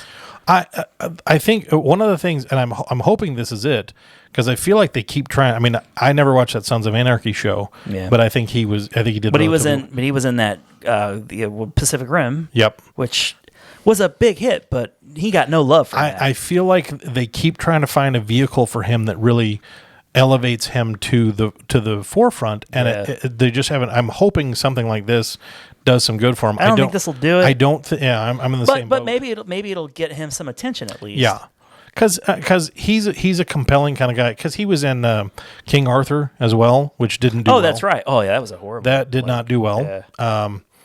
And some of those, like King Arthur and Tarzan, and a lot of those stories that are just kind of out there in the public domain. Somebody remakes one of those, Robin Hood. Somebody makes one of those movies every few years, and just nobody's ever looking for it. So it's like, I know. It's like, who cares? Make another King Arthur movie. It's like, okay, well, I guess. I mean, I think the only reason Robin Hood was such a hit is because it hit that perfect Kevin Costner moment, and you had the Bryan Adams song. Well, and because I loved the Taron Egerton, Jamie Foxx one that came out at the end of last year, and that I one, still need to see that. Yeah, that one got crapped on. Oh, I thought big it was time. great. Okay, I thought it was great because I really love Taron Egerton. I do too. Yeah. But it was one of those like just. I feel like his boat is missing too. Yeah, Like, he's one of those guys like we need. These are some of the guys I think that are the next generation, and we're just he looking played, for. He played Elton John. So, He did, but he's just not getting the love for that. No, and I mean even with Is it because of like the whole like Bohemian Rhapsody's too soon or something? I can't have too many biopics. Like, well, what's funny is because after is it biopic or biopic? I think I always say biopic. Okay, I think some people say biopic, but right. I say biopic. there's no wrong answer. No, I'm with you on that. Yeah. Biopic. To me, that it's a biography and it's a picture. It's a biopic. Right. It's kind of like GIF. It's like Yeah. But anyway, yeah. But you were saying? Oh, just I mean with Charlie Hunnam, like I mean this to me has a really great potential cast. Mm-hmm. Like I think it's one of those like I mean with Hugh Grant and the role that he's in, and it's interesting because it's one of those like when you mix kind of that British flavor with you toss Matthew McConaughey in the mix. Yeah, like, he's the like one of these things doesn't like or not like the other kind of thing. Like Dennis Farina in Snatch. I was like, you have an American in with all of these British actors. Like, how does that work out? It does, and it does. And I'm hoping this is like because Snatch is one of my favorite movies of all time. Yeah. I'm hoping this is another. I feel like this is the movie that got made because he did Disney a favor and like like direct Aladdin for us. Because I remember like seeing like I watched all of Aladdin. And then Guy Ritchie popped up, and I was like, "What the fuck? Guy Ritchie did this? This does not seem like a Guy Ritchie movie at all." It's like, where was Jason Statham? right. Not in this. There was not a BMW at all. I mean, if they would have had Jason Statham in Aladdin, even with Will Smith, I'd have seen it. If he was driving the carpet, that would have been amazing. But I don't think this movie is going to do anything. Like I'm thinking like I'd already crapped on like the weeks after the other two movies. Yeah. I'm thinking like opening week, 6 million, total 15. It'll find the Guy Ritchie fans. Yeah. And it'll do decent in like your VOD and your all that stuff. But like I do not think this movie is going to do. It'll be in and out of theaters in a fart. Like it'll be out. I'm gonna go just to be a little bit different. I'll go a little bit higher. I'm gonna go 8 and 17. Okay. Nice. You know what I'm really enjoying here, especially what I like about this. Yeah. I've been watching a lot of Rhett and Link videos lately. I still don't know who that is. They're the Good Mythical Morning. I highly recommend it. They're fantastic. They're really entertaining. Yeah. Really great guys. They do a lot of stuff where they're guessing things or they have to. I mean, like this. So this I like this because it's like, oh, this is kind of a fun little. Let's see how it's it goes. like let's add a little wrinkle, right? Let's add a little wrinkle. We're the type of guys who like to guess these things. Yes. So why not? It's fun. All right. What's your number 3, sir? All right, number 3. Are we gonna depart January finally? I have one more in January. I got one more. Go ahead. This is the last week in January. Okay. And I may have to because I had The Gentleman on my list too, so I may have to come up with something. All right. Because I was reaching to come up with 5. Yeah. But this one features the wife of my favorite guy of all time. Okay. Blake Lively. Yes. Wife to Ryan Reynolds. Oh, I know what you're talking about here. The rhythm section. What a weird name for a movie. It's a very. I feel like it's one of those where it's like when you're watching the movie, you'll understand at some point, and not like the total Peter Griffin. It's just like the action of the movie, I guess. Right? Is that kind of where the rhythm section comes in? I'm hoping it's got it's got a peppermint feel to me. The one with Jennifer Garner that I really enjoyed from last year. Okay. Where still need to check that out. She's left destitute because her family is murdered, or there's some series of events. All we have right now is the trailer. I haven't necessarily invested in looking up any kind of plot details, but right. She's on it's a revenge kind of movie. She's going after people. It's got Jude Law as well. Sterling K. Brown. Yep, Sterling K. Brown. Yeah. So I feel like, for a I feel like Jude Law is like really he's kind of having a comeback. He's couple years. I like, especially after Captain Marvel. I dug him in Captain Marvel. Yeah, because he's the kind of guy. I feel like for a while he was. Remember he played like he was in The Spy. I liked him in that. He was. It felt like he was kind of peppered in the late '90s, early 2000s as kind of like, here's a good-looking British guy. Yeah, just because. Right. He's British and good looking. Come on. It's when I was like, get wet, ladies. Yeah, exactly. Squish. That's exactly what we were going for. We should have a new feature called Squish, and just that's what we do. I know you like to watch SNL. Yes. And you'll watch on YouTube, I assume, like I do. And they'll have those like cut for time or whatever. There was a really funny one where what was it? It was like Kate McKinnon and a few other girls. And it was the Will Ferrell episode where he was playing the Harry Styles, but he's old. Okay, I need to go watch that one. It's pretty funny. I watched the drama teacher one, which I really enjoyed. Yes, that was good. I like that he would close the door and watch them through the eye holes, watch the things fall apart. Well, it's funny because he's old and he's playing old, but he's supposed to be a young British, like Tiger Beat kind of guy. Kate McKinnon has a funny line where she goes, "Clean up on aisle my pants." He sings like an angel, and he dances like the devil himself. Uh-oh. Clean up on aisle my pants. I love Kate McKinnon. I'm so glad she's back for another season. She's the best. I wish that we could get more from Cecily Strong, because I love Cecily Strong. Yeah. I feel like she's the strongest part of almost every sketch she's in. She really is the back. I mean, she's got a lot of range. Is she the glue? Is she the glue of the cast? I think, and I like Adie Bryant. She's really great. She was in that sketch too. I feel like she's utilized. And I she's wish almost always funny. I wish, because I feel like she's a next generation Melissa McCarthy, in a lot of respects. They've got a real strong female cast. They really do. SNL, it feels kind of like that late '90s, like with Anna Gasteyer and some of those Cheerio Terry, Molly Shannon, right? Yeah, there was a really strong female cast, which I was genuinely disappointed in this last week's episode with J-Lo. It was just even Weekend Update. I was like, I like the hoops. The hoops was kind of funny. Hoops was funny. I was like, there's so many things that was just fell so flat. I was like, yeah. Not like I have a lot of high hopes for J-Lo. No, but it's when I was like, it wasn't great. It was not one of their better. She ones. was down. She was down to like have some fun, but like, what do you do with J-Lo? I was like, what? Anyway, but yeah, I digress. Way digress. We're off the beaten path a little bit. Big time. But Jude Law. Yeah. Jude Law, I feel like he's coming into his own, like you were saying.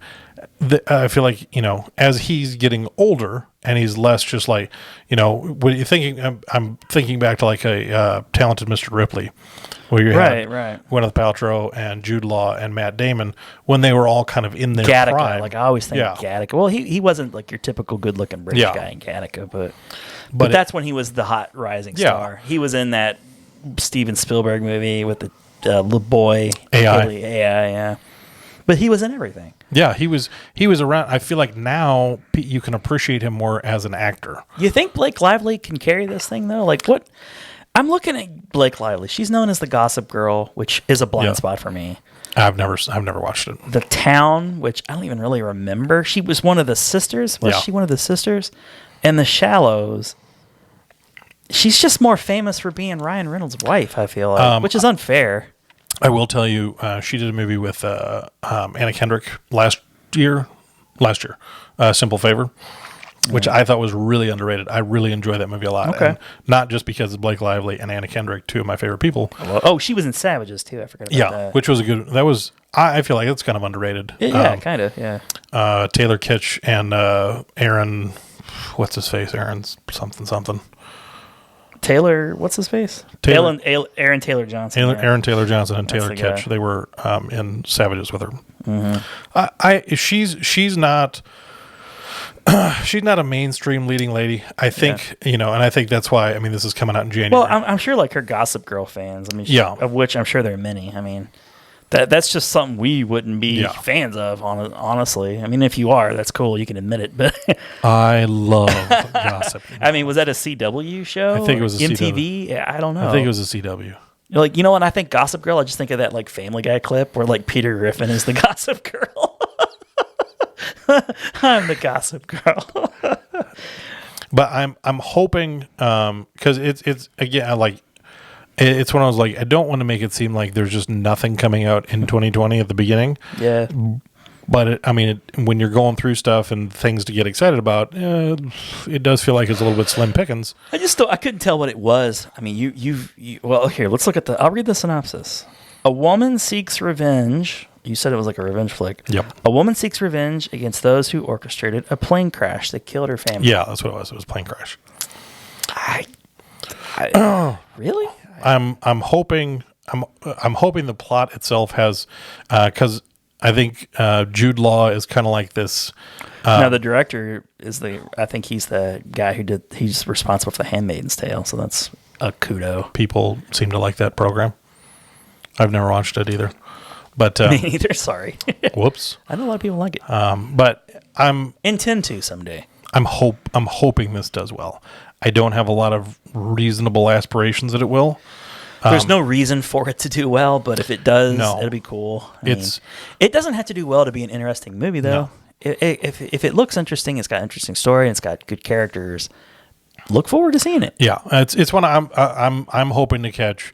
But in all reality, when we're talking box office dollars, it's going up against a lot of movies that week. It's going up against the Gretel and Hansel movie, which has got the girl from It.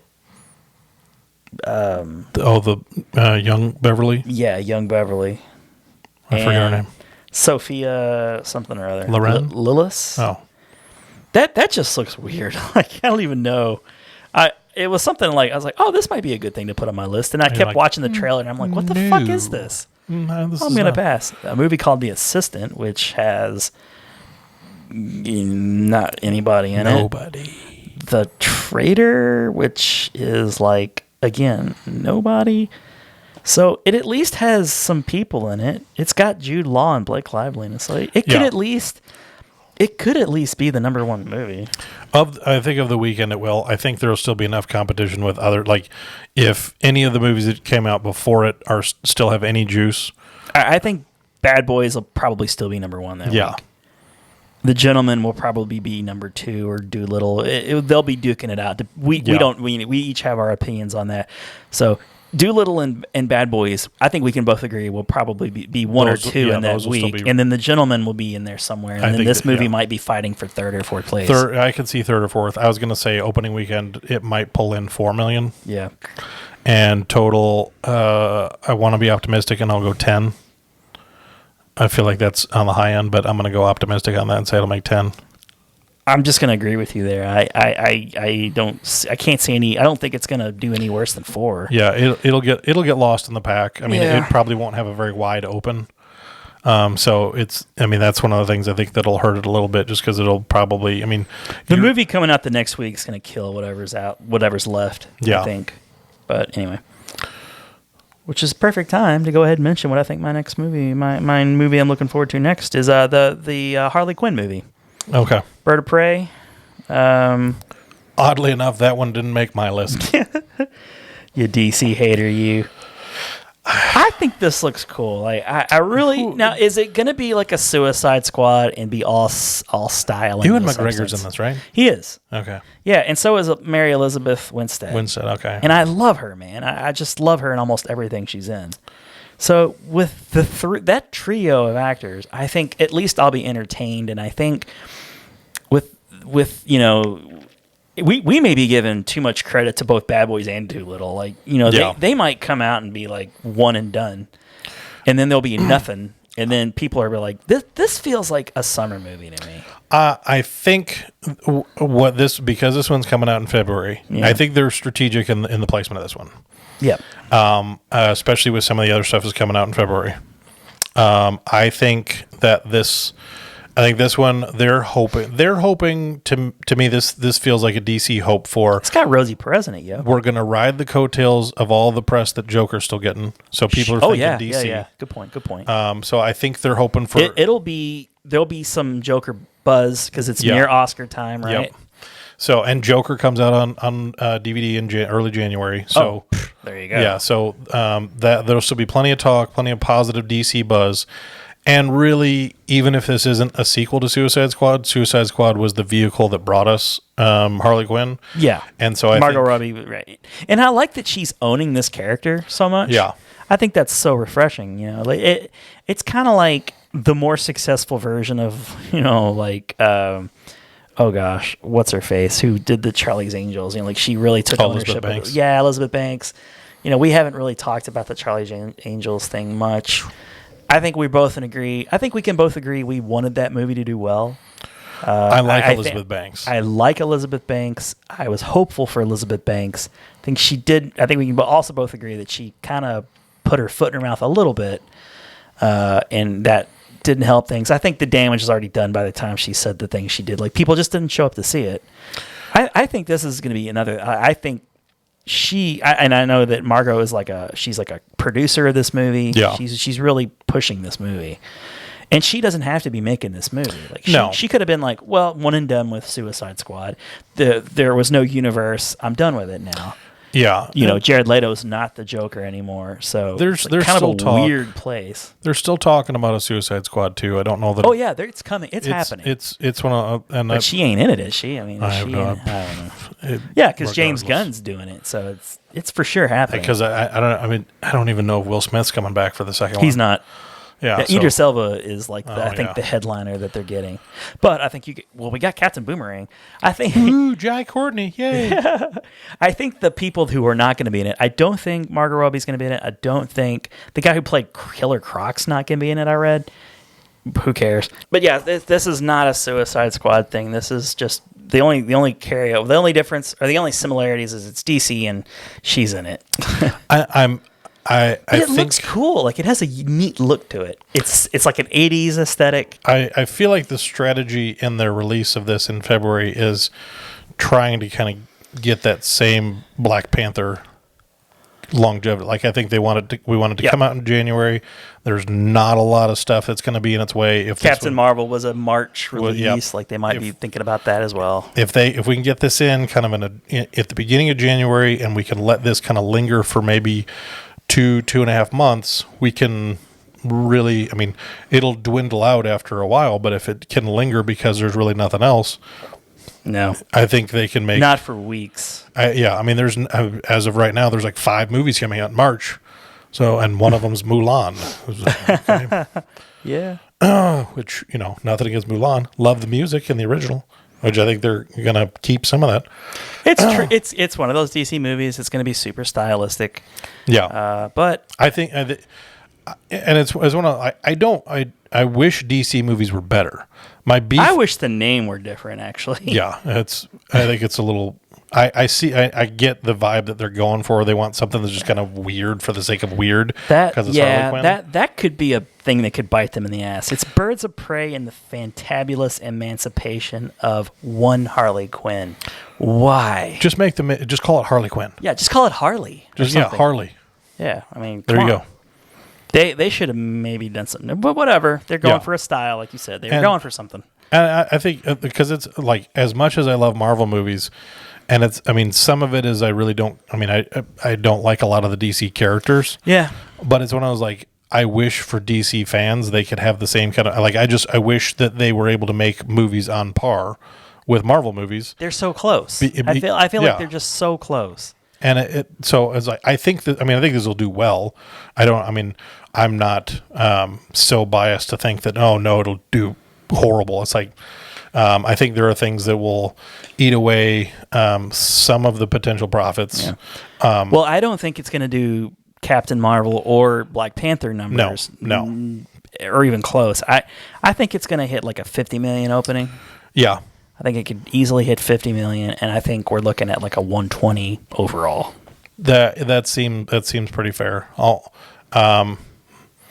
I tell you what, just to keep things a little spicy, I'm gonna go 65 opening weekend. Wow, okay. And I'm gonna say 150 total. Nice. Just look at that. The guy, DC guy, the DC hater is gonna DC hater is putting give some love. And he putting needs some it. love on the DC I movie. can tell you, he's not just saying that. No, and I mean, and honestly, like I enjoy Margot Robbie. Yeah. I'm not a huge fan of the Harley Quinn character. And Ewan McGregor, like if he's a compelling bad guy, I like Ewan McGregor. yeah. So we'll see. Fingers crossed for Ewan. The trailer doesn't give you a whole lot No, it's on purpose. I mean, it's when I was like, hey, it's Harley Quinn. oh wow, there's Harley riding in a car and she's doing her little Harley Quinn accent, and Ewan McGregor's chewing up some scenery here and there. Okay. I'd like to see what the hell is Mary Elizabeth Winstead doing? Is she Ivy? Well, I'm not even sure. Because at one point, wasn't Ivy supposed to be in it? Birds of Prey, just from, I mean, because there was a TV show, Birds of Prey. That's actually, I mean, like Birds of Prey are actually a DC property. Like there's, is it Huntress? Helena something or other, but like that's going to be her character. Like, what's her villainous name going to be? There was a show, The Birds of Prey, on TV for a while. It was a DC show, and it was because Barbara Gordon, who is the original Batgirl, once she gets her spine's broken and she's confined to a wheelchair and she can't be Batgirl anymore. I forget what her code name is or what her new character is, but she's running tech behind the scenes. She's kind of like the dang on it. No, I can't. Microchip from The Punisher. I'm just confused because like we've long criticized Warner Brothers for doing this whole annoying like make 100 announcements to see what sticks and actually make 2 of the movies. Yeah, there were tons and tons of movies with Harley Quinn, and there was one there at one point there existed a movie with her and Ivy.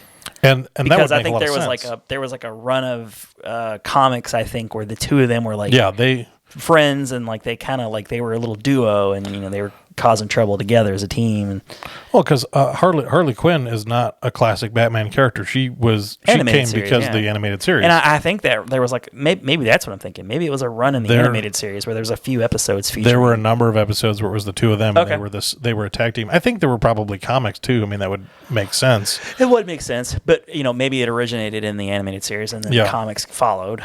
Because I mean, shit, there's so many multiverses and stuff. Like I don't know, like they don't call that in DC. What do they call it? I don't know. Who knows? Something similar. Something like that. Just pull up a thesaurus and find something else for. It's not a Spider-Verse. They love the verses. They love verses. That's all I got to say about Birds of Prey. I think it'll be a hit, and it's gonna get it primed for this summertime. Yeah. So anyway, you're fourth. All right. So I'm gonna go ahead and jump out. If that one comes out the 7th of February. That is correct. All right. I'm gonna go with the one that comes out the next weekend. That got pushed back from September. Okay. Of this past year, with fantastic overhaul that they did to the CGI and the story and the trailer and everything. Sonic the Hedgehog. Okay. That was on my list too. That is the big one, I think, out of all these that I'm probably most looking forward to. I mean, all of these I do want to see, but I think the one I'm most excited about is Sonic the Hedgehog. I want to commend Paramount for doing a complete 180 onto the trailers. Because the first trailer, aside from the obvious problems with the way Sonic looked, the trailer was stupid. The premise of the movie seemed like just everybody's like, what is going on here? Yeah. And some of the, I mean, like, I know even like the joke. Mark Madsen and Sonic are friends. Like the joke that he made at the end where he's like, with the baby in the bag, like he's carrying the gym bag and it has Sonic in it. And it was like, I was glad that it was like that's just, I get what you're going for here, but it's really not, coming across the way you want it. If they made 10 choices, all 10 choices were wild misses. And then if they made 10 choices in the new trailer, they were all, like, for the most part, positive. And one of the things I've seen in a number of places, and I hope this really translates with people, in cancel culture, in all the stuff where it's like, you do one bad thing and we're never going to hear from you again. The studio listened to the fans. They went back, and for the first time ever. Yeah, and they went back. I can't think of another time where a petition No, worked. and they spent millions of dollars redoing it. And so I hope that everybody who had any inkling that they wanted to see the movie will go see the movie. Because I feel like that's one of those things like, okay, if your viewership, responds that way and the studio comes back and says, okay, we hear what you're saying, we're going to change it. I hope that the viewership responds with, okay, we're going to now pay you to see this movie. The studio put up. Now you need to put up or shut up. I mean, like, you know what I'm saying? I mean, exactly. If the number of people who complained about it actually end up going to see the movie, it'll be a success. It'll be a huge success. Or was it just the internet being like the bitchy internet? Being turds. Yeah, and then just being like, oh, well, I guess I'm shitty. I don't want to see this. It's like, well, were you going to see it in the first place? Guess I'm happy now, I guess. I wasn't ever going to see it anyway. There's Sonic it's funny. Like, that's a property that for me is weird. Like, I think of it as like its 90s origins. I loved it on the Genesis. Yes. I played the hell out of it. And then I stopped. But there's been, I don't know how many shows and cartoons featuring Sonic the Hedgehog that apparently has a big audience. There's a lot. Yeah, so it didn't. Jaleel White did the voice of him on one of them. Yeah, and I remember watching a few episodes of that and thinking, this kind of sucks. I mean, it's not great. I remember when I was a kid, when I was a youth, they had the Adventures of Sonic the Hedgehog, which was like an afternoon show, and it was really goofy and cartoony. Yeah. And they had a different one. I don't know what the name of the Saturday morning one, but it was like this dystopian future where it was like a very different kind of animation and much stronger storylines. Okay. Since then they've had a number of series. They've had anime series that have come out. Right. So there's the video game. I mean, it's the Sonic universe is always probably going to play. And second fiddle to they Mario. actually made a decent Sonic game Yeah. in the last couple of years that people can get excited about. Yeah. Like Sonic Mania is fun. I feel like he's always going to play second fiddle to Mario because Mario's, I think, just always going to be that number one, the iconic. But I think But it's not like Mario's killing it. No. I'm excited to see what this is. Is it DreamWorks? Who? No. Trying to think. It's the Illumination guys who are doing the Mario movie. I suppose it's still coming out. I haven't really heard anything since the announcement. But they're kind of like, honestly, like I think they've surpassed DreamWorks. Yeah. As like the behind the Disney properties. Well, and I like what I'm liking, and I know we've talked about this kind of offline before. Growing up, the video game movies we had, not great. No. It's a low bar to cross. Yeah, but now, I mean, you're talking Detective Pikachu. Yeah. Even with it being a Ryan Reynolds movie, there was some storyline stuff that I wasn't crazy about. Enjoyed the movie. Enjoyed the heck out. I mean, the graphics were amazing. It looked really pretty. It was really well done. I was a tad let down from it, but I mean, I don't know anything about the Pokemon series. Yeah. I suppose, it satisfied those people. It looked phenomenal. They're doing a sequel to it. Okay. And I mean, with the Sonic getting this, reboot, because I mean, it looks so much better. It looks so much more like the video games. Yeah, it's so much better. And I have to imagine Ben Schwartz was doing the voice in the original one. I don't think they recast the voice actor. It sounds different though, doesn't but it does sound different. Yeah. I mean, it's like maybe because I love Ben Schwartz as the voice of him. It totally fits. Adam Polly's in it. He's usually pretty funny. And secondary to all of the things that I love about the Sonic part of it and the humor that they went with, it definitely seems like a much more family friendly. Like the original trailer didn't necessarily feel like it was for an adult audience, but it didn't feel like it was for a kid audience. It did feel like it was for anyone. I was like, I don't know who's going to watch this movie. Who is like, wow, gosh. But the new trailer, it just goes to show how much editing can save a movie. Oh, absolutely. We'll see how the actual movie goes. It's the tale of two trailers. It's like even like the Jim Carrey scenes they chose in the first trailer were so weird. And that's the back end part of this that I love is I feel like in watching this and seeing the Jim Carrey that we get in this, this is 90s Jim Carrey to me. Yeah, really. This is Ace Ventura, The Mask, Dumb and Dumb. This is the Jim Carrey that I catchphrases. Yes, it's when I was like, he's that comic. he's not like this weird, overbearing, crazy kind of manic character. Is like, this is Jim Carrey. Have you seen that show on Showtime that he's in? No. It seems too dark. Really strange. I think what I'm hoping this for him could be one of those things where he circles back around. I know I've heard rumors in the last few days, maybe week or so, that Ace Ventura 3 is the thing. Please. So yeah, I'll take that. I would love to see a second go around for a Jim Carrey like we had in the 90s. I would love to see him. Adam Sandler did it. Eddie Murphy's done it. And to me, his Dr. Robotnik in the new trailer, I'm like, that is my favorite Jim Carrey. Yeah. I'm like, he's just goofy enough. He's commanding. Yeah. I'm excited about it. This is the movie that I'm most excited about in the first 3 months of the year. I giggled at the give me a big fat freaking break or whatever. Yes. Like that seems like Jim Carrey. Yes. So I'm also excited for that. Yes. I can't pick it though. Box office. What do you think? It's gonna be a tough one. It's going to be a tough one. I think this is the one that's going to provide some pushback for Birds of Prey in its second week. I think this one definitely takes the box office for opening weekend. You think it'll knock Birds of Prey out? I think it'll knock Birds of Prey out. I disagree there. I do not think that'll happen. I think it'll be respectable though. Yeah, I'm hopeful on this one. I'm really. This is of everything that's coming out in the first quarter of 2020. This is what I'm most excited about. Really interesting.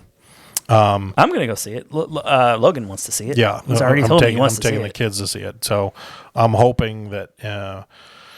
I'm trying to think. You can never underestimate a kids movie. Yeah, you just can't. And it's one of. I feel like between Birds of Prey and. But what about the Valentine's weekend release date? Is that kind of strange? Yeah, I think what they're. Nobody's taking their girlfriend or their wife to see this. Really, when you look at it, February, it's I don't think there's anything that for Valentine's Day. I don't think there's a movie that anybody's going to go. Maybe they'll go see Fantasy Island. Oh, God. That's strange. It's a steaming pile of crap. Blumhouse, I'm really disappointed. What is wrong with Blumhouse, man? They used to be like a symbol of quality. Such a trajectory, and I don't know what they're doing now. Green light, green light, green light. Stop it. You can say no. Yes. Sam Jackson. Call Sam Jackson. Get him in the few things. He keeps hitting though. Yeah, let's do it. And I was like, no. All right, so we should move on to. I'm sorry. Numbers. What do you think? So you've already predicted 60 mil opening weekend for Birds of Prey. You're saying this is already going to knock that off. You want to say 150 overall. Yeah. So it's going to come with a pretty good sized number. I think Birds of Prey potentially has longer legs than Sonic. I think Birds of Prey could linger in theaters longer. I agree. I see one good solid weekend for Sonic. I think Sonic has a good big weekend. And I want to. I'm gonna go opening weekend because I got a lot of faith in Sonic. Mm-hmm. Supersonic. I want to hear the Green Hill theme. That's all I want. Screw it. I'm gonna go 80 million open weekend. Whoa! Yep, I'm going 80 million. I'm putting all my money on Sonic. Holy shit! I'm saying Sonic goes hard. Oh my god! You have a way more faith in Sonic than I do. I'm saying the people because what they spend $35 million to redo. It was like $2 million. What I thought it was. It was cheap. It was cheap. I thought it was way more. Yeah, because from what I read, with those graphics, they didn't commit it to film. There's a point where you can make some changes and render it out, and it's not as expensive. But I want to say it was only a couple $1 million investment. I think it was $5 million. Oh yeah, you're right. It was because that was the thing. They had a total budget of $90 million. Okay. So it bumped it up to 95. Okay. But that's a hell of a good investment. Yes. I think it would have gone total bomb till it could compete at the top. I think it's going to go big that first weekend. Okay. I think it'll linger second weekend. I think by third weekend it's really dropping off, and after a month, I think it's out of there. I think it's out of there. I think because I think Birds of Prey will go big first weekend. I don't think it hits 150 in the first month, but I think Birds of Prey could be one that lingers in theaters for a couple Carry of us months. into the summer. Yeah, I think Birds of Prey could really. I don't know. I didn't really look too much into April yet, but I think Birds of Prey. April's got Bond and some other stuff. Like Yeah, that. so I think Birds of Prey has a lot of potential to really, to be a bigger presence. I think Sonic will come in there and steal some of the money. Okay. And then it'll go away. So total. Total, I think it'll drop off pretty considerably the second week. So more than 50%. Yeah, okay. I think it'll have a big. I'm hoping for a big opening weekend, and then probably. Actually, I think if it drops just 50, that's considered good, right? I think it'll drop at least 50 in the second week.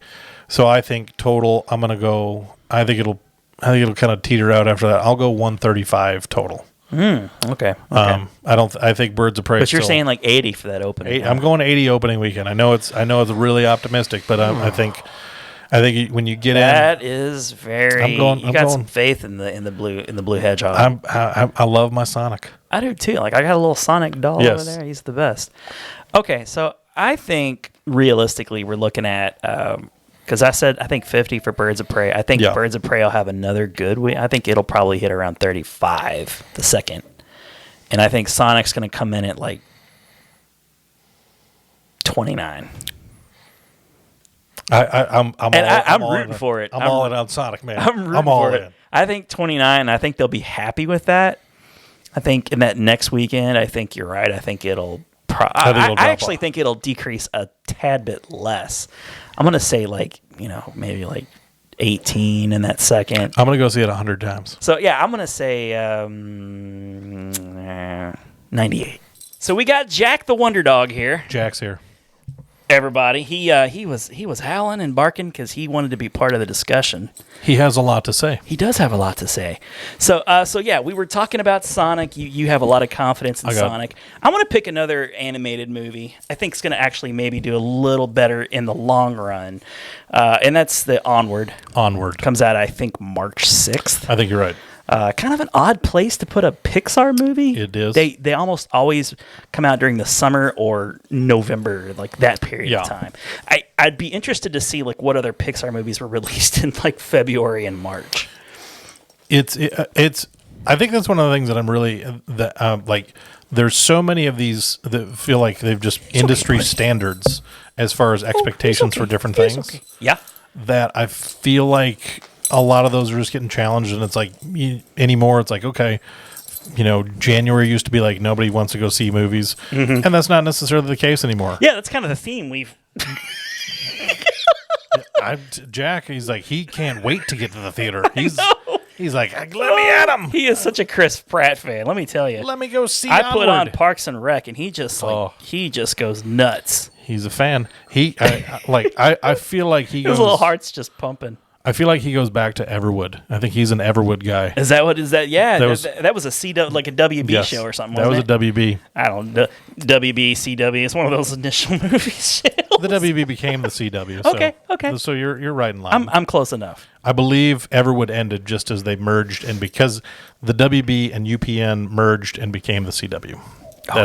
He's so cute. I believe that's how that happened. Jack's a little beagle hound mix. He is a beagle, like Snoopy. Just like Snoopy. Just like Snoopy. In fact, he's going to do a little dancing later. Yeah. He's going to do a little dancing, put his Cool Joe sunglasses on. Yeah. He's going to ride around on his dog house. And he's got a little bird friend named Woodstock. That's right. He does. But yeah, I don't think it's going to be like a monster success because I just don't have a ton of faith in Tom Holland as not Spider-Man. Yeah, and I think this is like his second or third animated like movie in as many months. Really? Yeah, I think. Well, Jack, chill out, buddy. I know he wants to operate the mixer. Yeah, let me get that new mixer. Yeah, I know Mitch is asleep, passed out on the floor. I could pee on the floor too. You sure I could operate a mixer and pee on the floor. Let's not say we did, buddy. Okay. I think one of the things that's a little bit interesting about it is with Chris Pratt or with Tom Holland. I don't know that Tom Holland has the voice recognition. I mean, like, I don't know that. I mean, like, it's one of those, like, people know him as Spider-Man and they're comfortable with him as Spider-Man. We'll see. But I think outside of that vehicle, I don't know, because it's hard to place him in Spies in Disguise. Yeah, it's like, and the character looks very much like Tom Holland. Mm-hmm. I'm trying to think, because when I took my kids to see Home Alone over at Escape the other night. They have a big Spies in Disguise, and they were looking at it. And I'm trying. I can't remember if it was the kid from Ratatouille or if it was. But they were equating his look with somebody else that they had seen in another movie. Oh, okay. I can't totally remember, but it's the hair, I think, maybe. Yeah, It's I can totally see that now. Yeah, they're like that character. I think it's one of those, like. It's just all like elbows and and I don't know that there's enough unique about his character. So I'm curious to see how, because I think Chris Pratt, his charisma will come across in the character. In the trailers, it is. Yes. He's carrying the thing. But with Tom Holland, it's like I'm hoping that I'm hoping that he's just excited. He's excited to talk about movies. He's excited to get to the theater.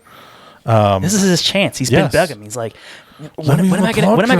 Yeah, when am I gonna be on the podcast? Let me on the podcast. Give me my chance. Gosh, give White Machete a chance. Why can't I get a chance? Exactly. Don't be a speciesist. Oh, I'm sorry. Dogs can be podcasters too. They sure can. But yeah, he's calming down now. So predictions. What do you think? Well, since this is Julia Louis-Dreyfus and Tom Holland, she's a big name. People know her. People know her. I think it's going to be on the low end of a Pixar movie. I'm going to say like 45 million opening weekend. Right. With the haul of, I think it'll get over 100 because what Pixar movie doesn't. Yeah. But I think it's going to perform similarly to Coco, which a lot of people really enjoyed. It was a critically acclaimed movie, and it actually made me and Logan cry. It was a great movie. It was. He's Jack's getting not emotional right that. now thinking about Coco. No, he's not. You going to cry over Coco? It's okay. It's okay. Yeah, I'm going to say it's going to get it'll probably just get around 100 million. All right, I'll being the eternal optimist, I'll go a little higher. I'm going to go 50. I'll go 55 opening weekend. 55 million. That's okay. And pretty respectable. Over. I'll go 120 total. 120. Okay. Just for kicks. 120, buddy. All right, cool. What's your final flick? So, well, my original list included The Gentleman, so that was how I rounded out 5. Yeah, okay. I guess I'll have to pick just another movie that's coming out. Which, okay. That's how barren it is, folks. Hold on. What was? I know I have. We could just call it 8. I'm going Like a Boss. Oh, Like a Boss. Like okay, a Boss. Yeah. It's another January one. I'll swing back to January. It actually looks kind of funny. Anna Kendrick, right? Is she in this? It's Rose Byrne and Tiffany Haddish. Byrne. Okay, Tiffany Haddish, of course. And Selma Hayek. And I think this will be. It'll be one of the. I mean, like It'll do well its opening weekend. I don't know what it's. I don't know when it's. I think it's towards the beginning of January. Yeah, maybe one of the first couple weeks. Yeah. Now I saw it when I saw a trailer of this, and like people are like, "What is this?" It got a lot of laughs. It looks like it'll be fun. It looks like it'll be legitimately funny. Yeah. It doesn't feel like a total just throwaway comedy. I like the idea of the two of them together. Yeah. And I like Rose Byrne. She's an underrated comedic She's talent. very underrated. I like her in the Neighbors movies. I'm hoping what she does is she isn't just totally like this. Look at that. My face is covered up by that was a Regal Beagle right there. He is the Regal Beagle. He really was. That's the name of his podcast. There we go. The Regal Beagle. Easy, buddy. Easy. Do you want to go see Like a Boss? He loves Tiffany Haddish. Do you love Tiffany Haddish? Absolutely. Absolutely. You can't keep her down. Can't keep a good dog down. No. I don't want you to chew on that. Oh gosh. Because so what's a Tiffany Haddish movie opening? Tiffany Haddish in January. It's okay. Yeah. 9 million. Really? Can I go 9 million? Is that you too could absolutely optimistic? go 9 million. That's pretty optimistic. It feels kind of optimistic. But I feel like a Tiffany Haddish is gonna consistently. It's like a Kevin Smith movie. Well, it's never gonna make a ton of money, but it's gonna always make the same crowd. Like the same people are gonna show up. Charlie's Angels did 8 million opening weekend domestic. Yeah. And nobody wanted to see that. Nobody wanted to see that. And so I feel like there's enough like people like, oh yeah, let me go. Let's make it up. Let's make it up to Charlie's Angels. Let's go see a funny movie in January. Let's go do that. I feel like you make 9 million. Maybe is it based on a book or something? I could see it being based on a book. I feel like I get this like weird Devil Wears Prada vibe from it or something. It's got to be like from a book. All right, Jack. Jack's like, of course it's from a book. Of course. I listened to the audiobook. That's what Jack's saying. The audiobook is wonderful. It's read by Steven Weber. Yeah. Oh my God. So he does Tiffany Haddish and Stephen King. That's his wheelhouse right there. Oh my goodness! I'll go 9 million opening weekend. What a train wreck this has become. It's fine. I like it because there's a spontaneity to what we're doing here. Oh yeah. It's when I was like, when you're watching or listening to the Cinemasters, you never know what's going to happen. A dog could show. We got a dog. Mid podcast, dog shows up. You're like, you know what? We're rolling with it. Yeah, absolutely, absolutely. Are you a good dog? Are you a good boy? I am. Oh, he wants to lick you. That's gonna be the thumbnail. See. All right. What's the total? So 9 opening. 9 opening, right?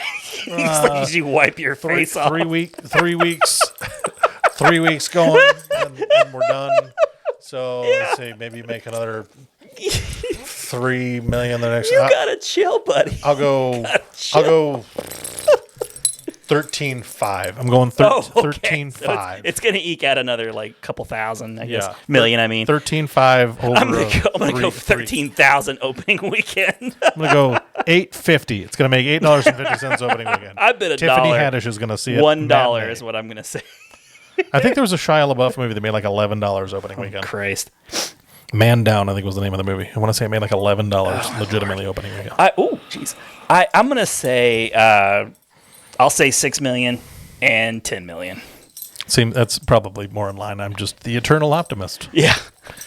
That's my new role. I'm the eternal optimist. Last but not least for me, I'm gonna go The Invisible Man. Which has Elizabeth Moss. Jack is a huge fan of Mad Men. He loves it. And the only reason I'm picking this, I like a good Invisible Man movie. I liked Hollow Man with Kevin Bacon, right? And Josh Brolin. Yes. Oh, yeah. And I even enjoyed the Chevy Chase Invisible Man movie. Like back in the day. That's right, baby. You like Chevy Chase. Chevy Chase. He's pulling out some love for Chevy Chase. Sure is. But no, I'm curious to see what kind of practical effects are going to pull off with the whole Invisible Man thing. And it's definitely an Invisible Man with a twist. You don't know whether or not she's going crazy. I like that. If you've seen the trailer, the way it's played, it's like she has this abusive boyfriend, right? And he dies. But as she says in the movie, like there's no reason why he would kill himself. Like he's just like got it all, like one of those kinds of things. He's not a suicidal guy. Are we to believe that he killed himself just so that he could come back and torture her or something? Because he's just like abusive to the end. Like I'm bored of torturing my wife in the usual ways. Let's kick it up a notch. Let me die and then come back as Invisible Man, and then I'll try and get her committed. And you're kind of like, the scenes are like, he really is the Invisible Man, but everyone around her is convinced that she might be nutty, and like she's just trying to convince people that she's not crazy. So I'm just curious to see where they're really going to take it. I can get down with that. Yeah, and I don't think it's going to make much money. I mean, Elizabeth Moss, love her. She's in The Handmaid's Tale, right, boy? And we already talked about how great The Handmaid's Tale is. He loves the turtles. He does. He's a big Raphael fan. He loves pizza too. Sounds delicious. But yeah, so I'm gonna say, oh gosh, I don't know. What did I say for Haddish? 6 and 10. I'm gonna say 5 and 11. Ooh. I think it's gonna have longer legs. Ooh. Yeah. Any thoughts on the Invisible Man? As Jack licks on your... I don't know what he's looking down there. Invisible Man. I think what he's going to do, I think the Invisible Man's going to sneak. He's going to sneak in, and he's going to take us all for a ride. Oh yeah. And I think it's going to be. I think we're going to Stop eating the chair, Jack. I think we're doing 10 million opening weekend. Whoa! 10 million. Holy crap! 10 million. That's incredible. I'm saying 10. And 10 what kind of million. legs is that puppy gonna have? We have no conviction in these last two picks. It's like, let's see, 10 million opening weekend, 230 million. I was going big. We're gonna start slow. Jack's like, cut the shit, you guys. And we're gonna build Be towards the serious. crescendo. You're the Cinemasters. Where's your integrity? Integrity Farms. So 10 opening. 10 opening, and I'll go. The Universal Monster movies people might mistake this for one of those. That's I I think thought Johnny Depp was going to be in this. I think they're hoping for it. Yeah, Like, right. oh, hey, is this one of those monster movies? No. No, Oh. no. I That's get a what you're refund? led to believe. It's just an invisible man. He's just invisible. He's a not, man. He's not the invisible man. He's a man, and you can't see him. That's right. That's all. Okay. And so I'll go total. I'll go 17. No, that's 17. respectable. That's respectable. 10 and 17. I think it opens with a bang. Is it another Blumhouse movie? I don't know. I can't remember. Oh Lord! Thankfully, this plane is we've come to an end. It's crashing. You know what? You know what's great? This episode will probably be the most editing you'll have to do Oh my God! of any of them. I think, Without up to a this doubt, point. there's been so many snafus. You guys don't even know. But it's one of those like I think experiences like this are great because it's sort of like, we just roll. It's like whatever's going. Hey, That's that's right. how the Cinemasters are. It's like, yeah, all right, let's do it. Just roll with it, like Steve Winwood would say. Yeah, let's bring a dog into the podcast. Oh, let's get licked in the face. Yeah, let's do it, man. Oh my God, this is crazy. How many times has he knocked the mic over? It's been a couple. I mean, other than the 10 seconds that we paused for him to just lick your face from fine. forehead to chin. It's fine. It's just showing love. He is showing love. He's a good puppy. He's an affectionate He's pup. a very affectionate puppy. He's chewing my fingers off. Exactly. All right, Jack, we'll say goodbye. Don't eat my microphone. Don't eat the cords. There's a lot of cords. He's eating the Don't eat them. headphone cord right now. It's so good. So tasty. Tasty. Oh, my gosh. Well, that was an interesting episode. I've been one of your hosts, Ron Avis. I've been your other host, Adam Peterson. Please come back and see us again. We love you. We love you.